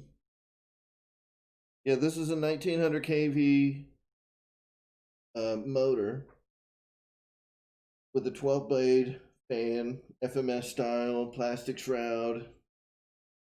Um, you know, this thing, so when I got the F-22, this was in it. Something sounded funny about it to me. I don't know if it sounded like it was a little bit out of balance or what. So I took it out and put the outrunner setup from an F-18 into the F-22, which I believe was the same outrunner, same fan unit that's already in the F-22. So yeah, something about this thing didn't sound quite right. But I think the newer Platinum FMS systems, I still don't know if they do them with an in runner yet, but I think they now have um, a metal cone on the front, and they're balanced better from the factory.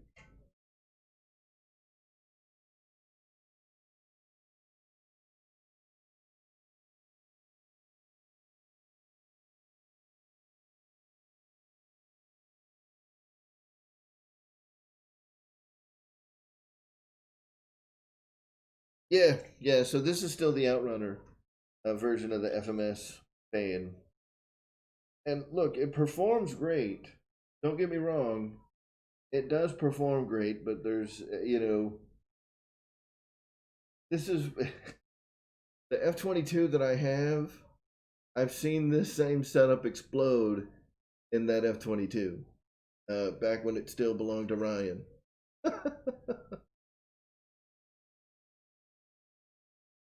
So and I don't know if it was because the fan was out of balance, and you know, I'd have to go and watch one of Gooniac's videos, or give him a call and get him to talk me through, you know, how to balance it and get it just right, because I think that that's probably part of the issue, is that they don't come balanced very well out of the box. Um, and when they blow up, they all the fan blades just they fly like Russian sickles all through the inside of the plane and just destroy shit.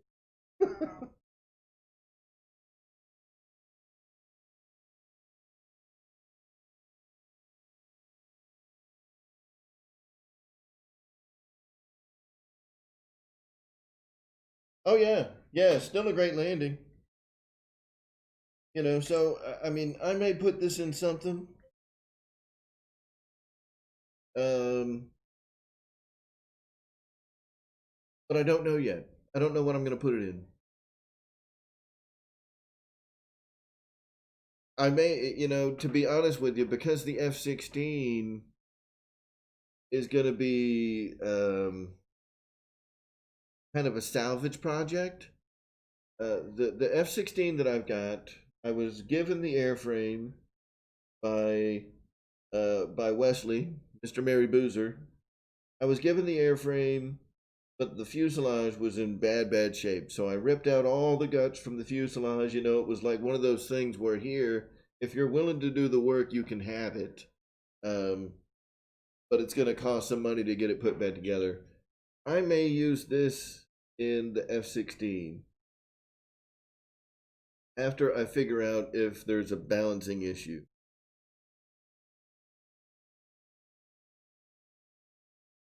Yeah, that may be what was going on with it.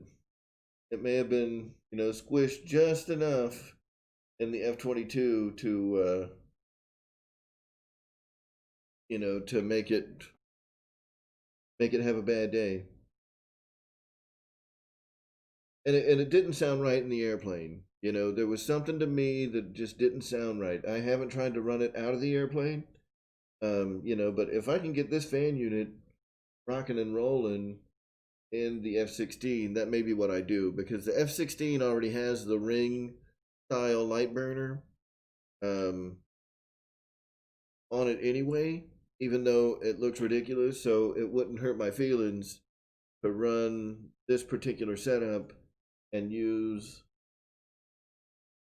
the stock afterburner ring that's on the F-16. I think it's like a yellow though, or not yellow. It's like red. It looks kind of silly.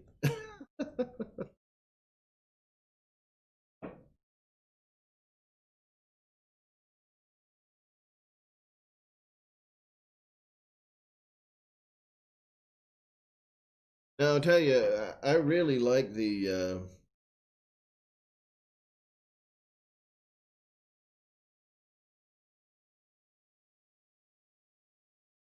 James Never. I will never get anything from Banana Hut.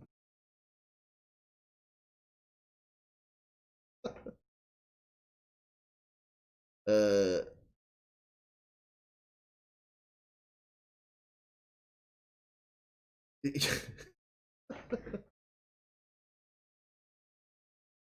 never, Victor. I will never. Oh, Black Horse, BHL39. I gotcha. I gotcha. Is that a 90? Is the Black Horse a 90 millimeter? I thought it was bigger than 90. I thought it was like a 105 or even like a 120. I thought it was big.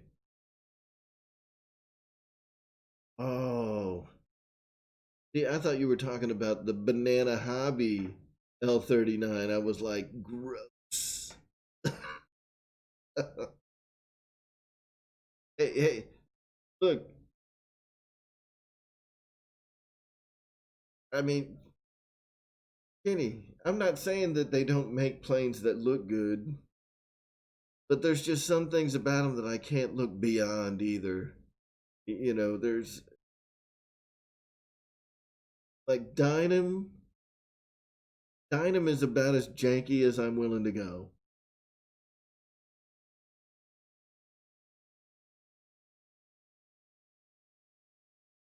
So I gotta hold a second. Gotta check this out now, James. You got me interested.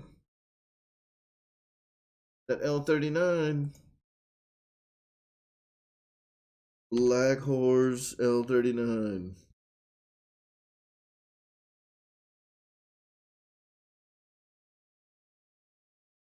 Mmm. That's a good looking plane. That is a good looking plane. Ugh. Man.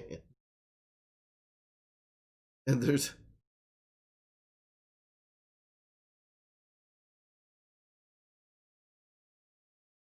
that thing is good looking. 760 bones. And no servos. So if I get just the airplane and the servo combo, it's only $1,063. Ooh. I don't know if I'm ready for all that yet, James. I don't know if I'm ready for all that yet. I'm ready for the plane. I'm sure that the plane flies amazing, but I'm not ready for dropping $1,000 on a balsa EDF. Jeff, shut your mouth. It's a beautiful plane, man. Ugh, God.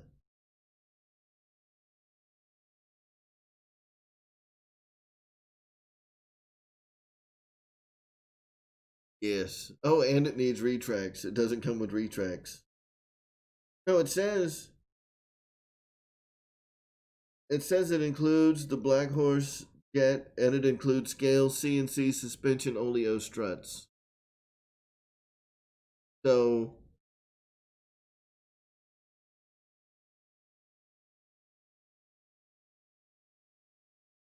let's see.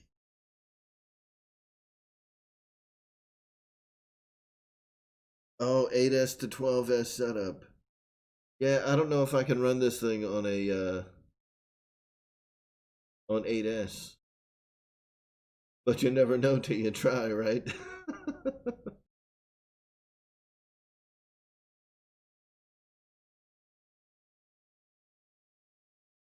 So it only comes with the struts and no retracts? Oh man.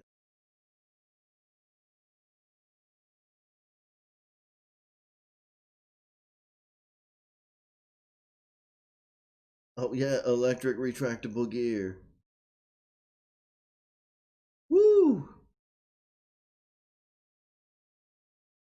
Yeah, yeah. I mean, once you're that deep into it, I mean, you're probably looking at $1,200 to put it in the air. But it sure is beautiful, isn't it? Like that thing looks awesome. That's an awesome looking airplane.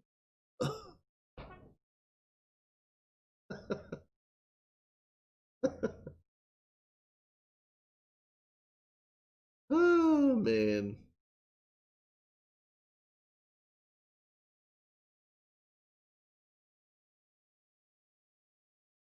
And I mean, this is one of those where I'd be curious to see what the difference is between the flight characteristics of a balsa EDF jet, and like the weight difference and performance of an of a balsa EDF like that Black Horse L39 and an HSD.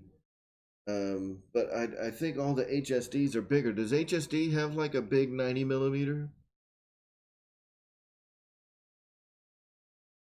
Jeff, Jeff's Custom RC, shut your mouth. Nothing from Banana Hobby looks good.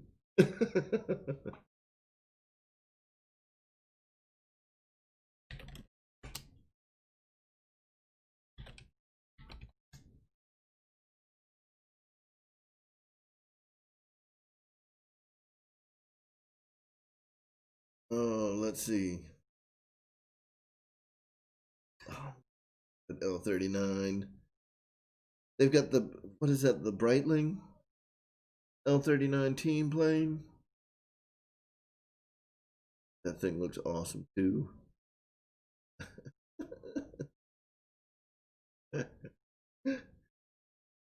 Oh man.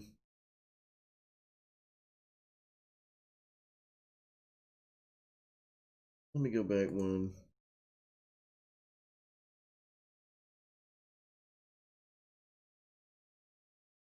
Oh, that's only turbine. Interesting. I wonder why they don't have the L39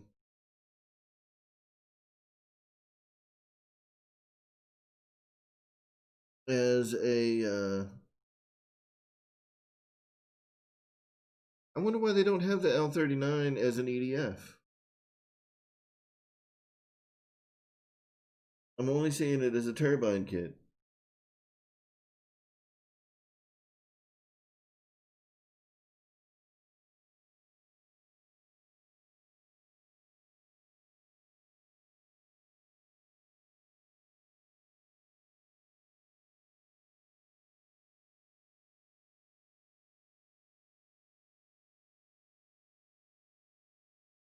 Does anybody know why the HL39 from HSD does not have, why they didn't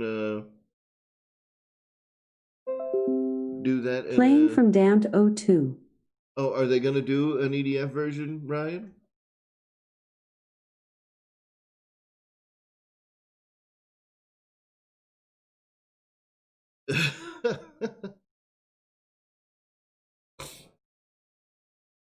Because that's also an awesome looking L39.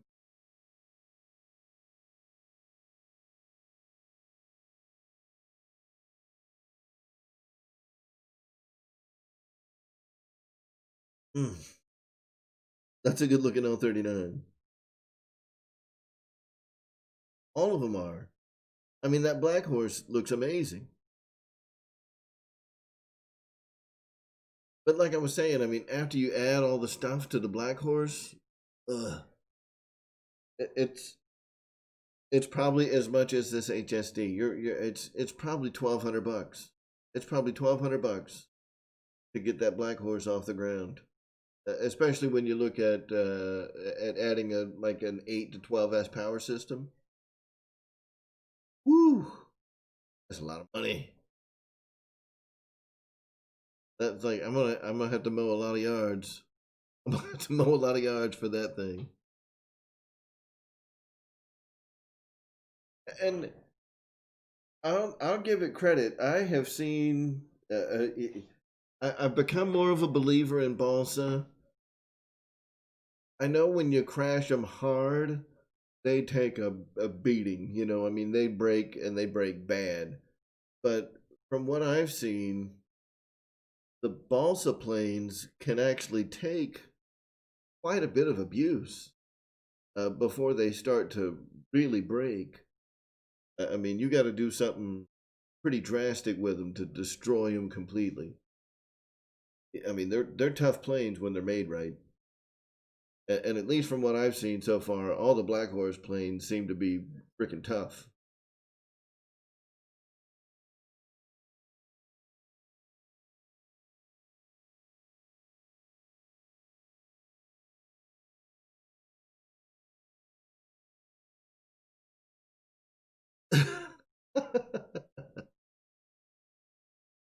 I mean, I can go out and start doing DoorDash on the weekends.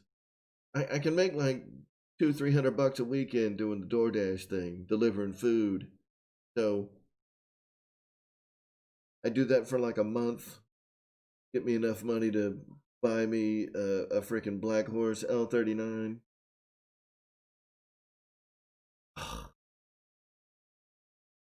Because I gotta say, like, man, these the HSD L39s do look fantastic, but the Black Horse also looks fantastic. Ugh, hard. I was just gonna get an 80 millimeter L39 and be happy, you know. What's another 10 millimeters?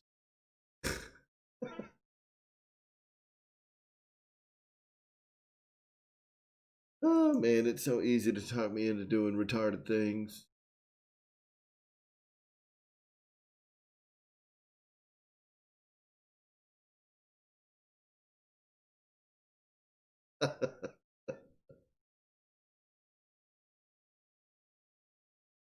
Woo! That's a lot of money. Hey, you know what? We'll see if Uncle Joe freaking sends us another $1,400 stimulus check. Uh, hmm. I'll do it. If we get another $1,400 stimulus check, I'll throw down for this black horse. Save one for me.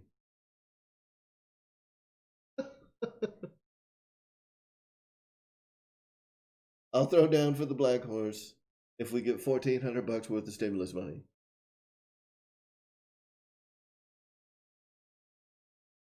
So the promise was 2K, but I don't think we're gonna get 2,000 more dollars. I think they're gonna add 1,400 to the 600 that we already got for a total of 2K.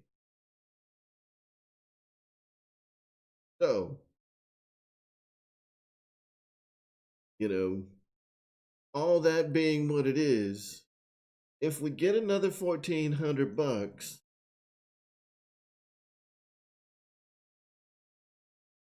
I'll do it. I'll get the Black Horse L39 90 millimeter EDF jet in balsa wood.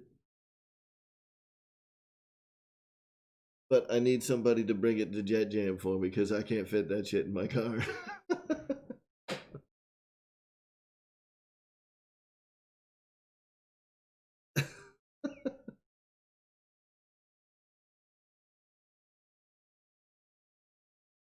Jeff, I would, man. I know the characteristics of L39s. I've flown L39s. They fly awesome. It's like a big fat baby in the air.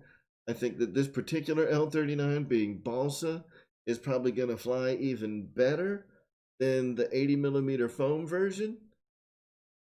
So, I mean, where can you go wrong? It's number one, it's an L39. Number two, it's balsa. So yeah, it's probably going to cost every bit of that $1,400 to get it in the air. But come on, man, come on. And I'll be honest with you, I haven't seen anybody doing anything on the Black Horse jets. I mean, I'm sure that somebody's got them, but they're not putting it on Facebook. They're not putting it on Hobby Squawk. Not that I've seen anyway. So, and why not? Why not be the guinea pig for some big nasty Black Horse L39 action? I don't even know where to get the retracts for that thing.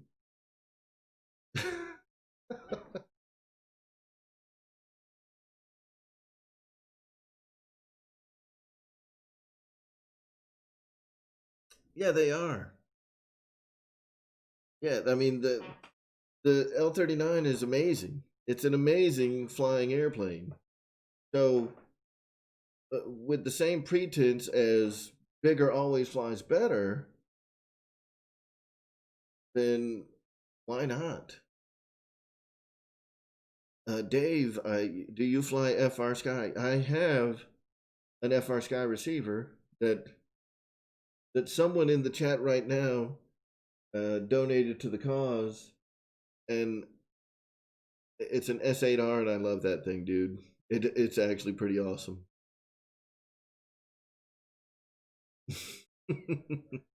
It's pretty awesome.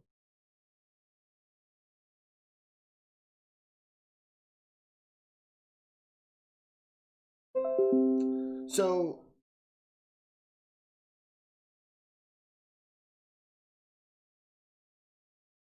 S.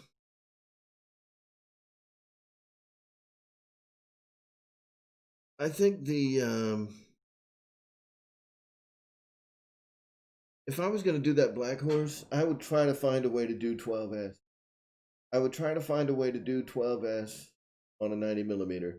I don't know what 90 millimeter setup out there handles 12 cells worth of mad power, but I think the extra weight is probably worth it. I mean, if you're going to run 8S anyway, I got to figure out a way to do 12S in that big beast. Somebody find me. Let's see. What time is it? It's 9:54. We got 6 minutes. So what's interesting about this Black Horse is it says to run 120 amp brushless ESC. What 120 amp brushless ESC can handle 12S? Come on now.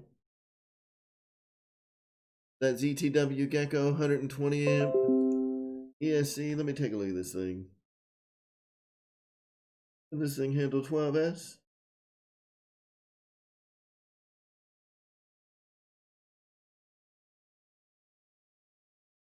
D5.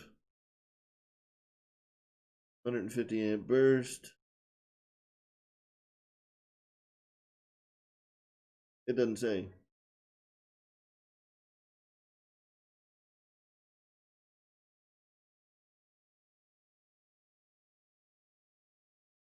Yeah, so I got to find a power system that can handle that kind of oomph.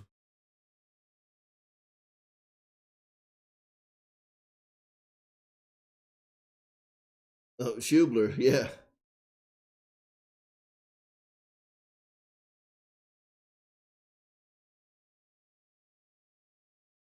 Schubler, yeah, send it to me, Hamilton. I like the S8Rs. The X8Rs work great too, but I do like the S8Rs because they've got all the stabilization stuff built in, and the stabilization stuff in those FR Skies is surprisingly good. It's surprisingly good.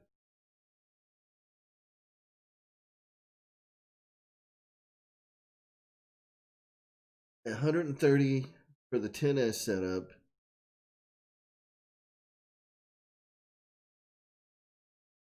Schubler on 12S around 100. Yeah, but with the Schubler, I mean, we're talking what, like $300-400 just for the EDF unit without a motor? I mean, now we're shooting this plane up in the $1,700-1,700 price range. And it's starting to get ridiculous when we start talking like, let's put a Schubler EDF in it. Oh, yeah. It's hey, Jeff, I got a mortgage payment. I got to feed myself, man. I'd have to go like 2 months without eating for a plane like that.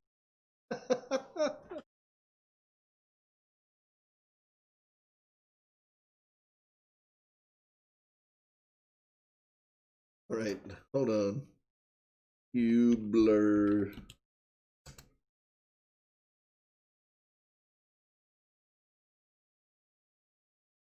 Hubler jets. Can you even get those things in the United States? Or do you have to have them imported from Germany? HublerJets.com.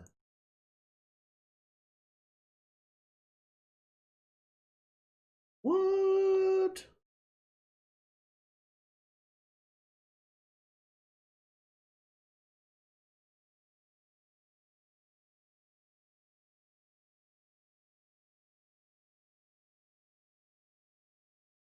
Which ones do you get? There's so many. Hubler has so much stuff. They've got HDS, HST. God, these things look awesome.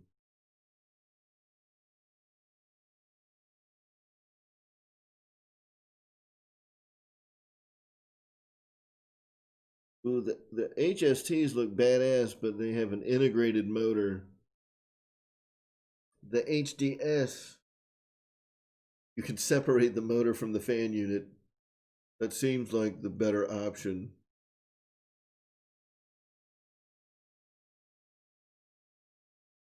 HDS. DS51. Oh my god.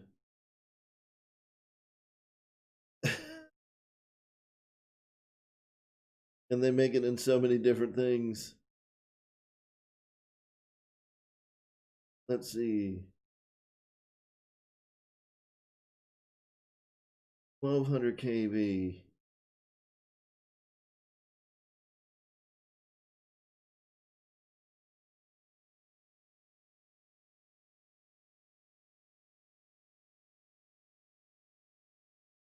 So that thing will run all the way out to 38 volts. It's 38. 38 is 10S, yeah? 38.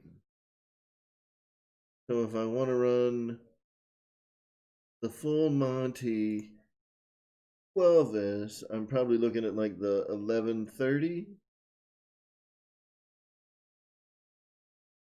kV.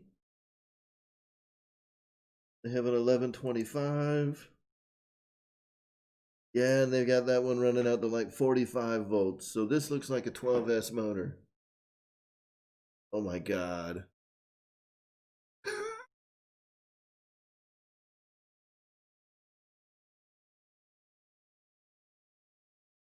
Yes. All right, guys. So, yeah, this would have to be like my 2021 plane. It'd be the one plane for 2021. But man, what an awesome plane it would be. A big Fat Daddy 12S. I found the motor setup that it would work with. The Schubler DS51 HDS with an 1125 kV motor. The motor's as big as the damn fan. Oh man, that'd be awesome. That'd be awesome. Let me see if I can find, you know, Gooniac's gonna go on here in just a minute, so I don't want to take up too much more time, but I gotta see if I can find like the price of how much this stupid thing would be.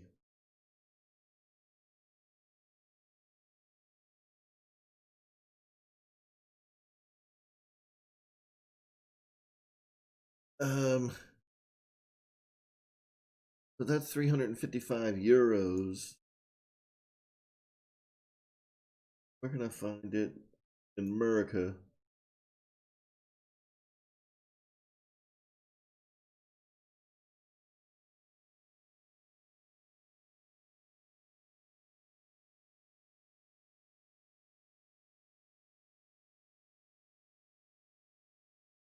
AsticJets.com. Yeah, I mean, it looks like it's going to be somewhere between 350 and 400 bucks just for the EDF unit and the motor. Put it on 12S if I did the big dog Schubler. That'd be awesome.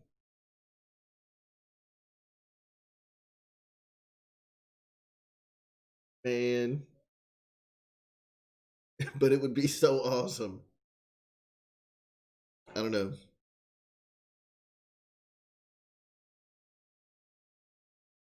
I'm I would die. I would die. But you know what? If I'm gonna do it, you gotta do it right, man. You can't get a big ass jet like that and not do something just totally awesome with it. I mean, if you're gonna go 12S, you may as well get the best shit you can buy, right? And that thing is freaking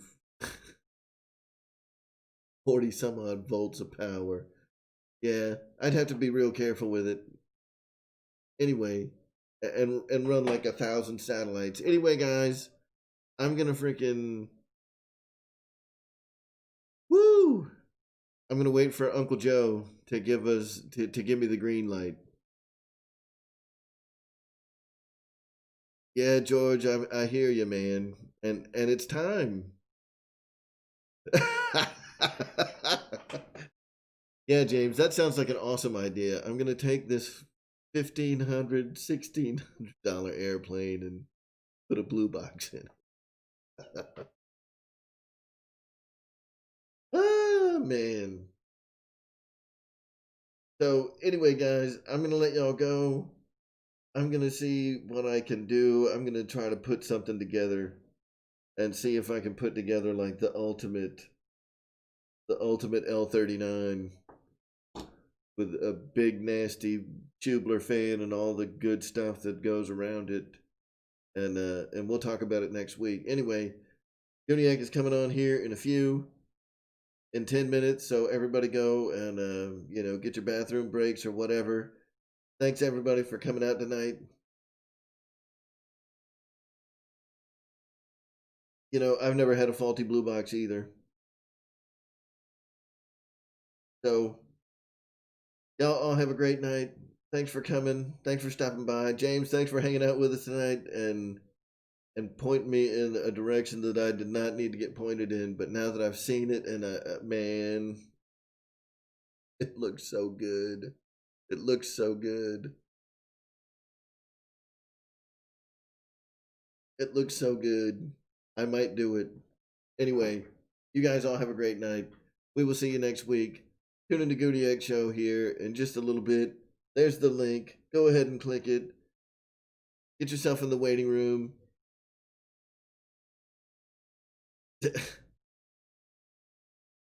Shut up, Ray. Man, this is like the double dog dares, man. All these, he won't do it. Wait for Uncle Joe. If Uncle Joe gives me the green light, I'm pulling the trigger. It'll be awesome. And if I can get it all done before June, that big nasty beast might make its debut at Jet Jam. Jet Jam!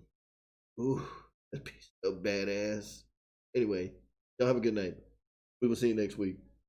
Tune in to Gooniag. 10 minutes. See you, fellas.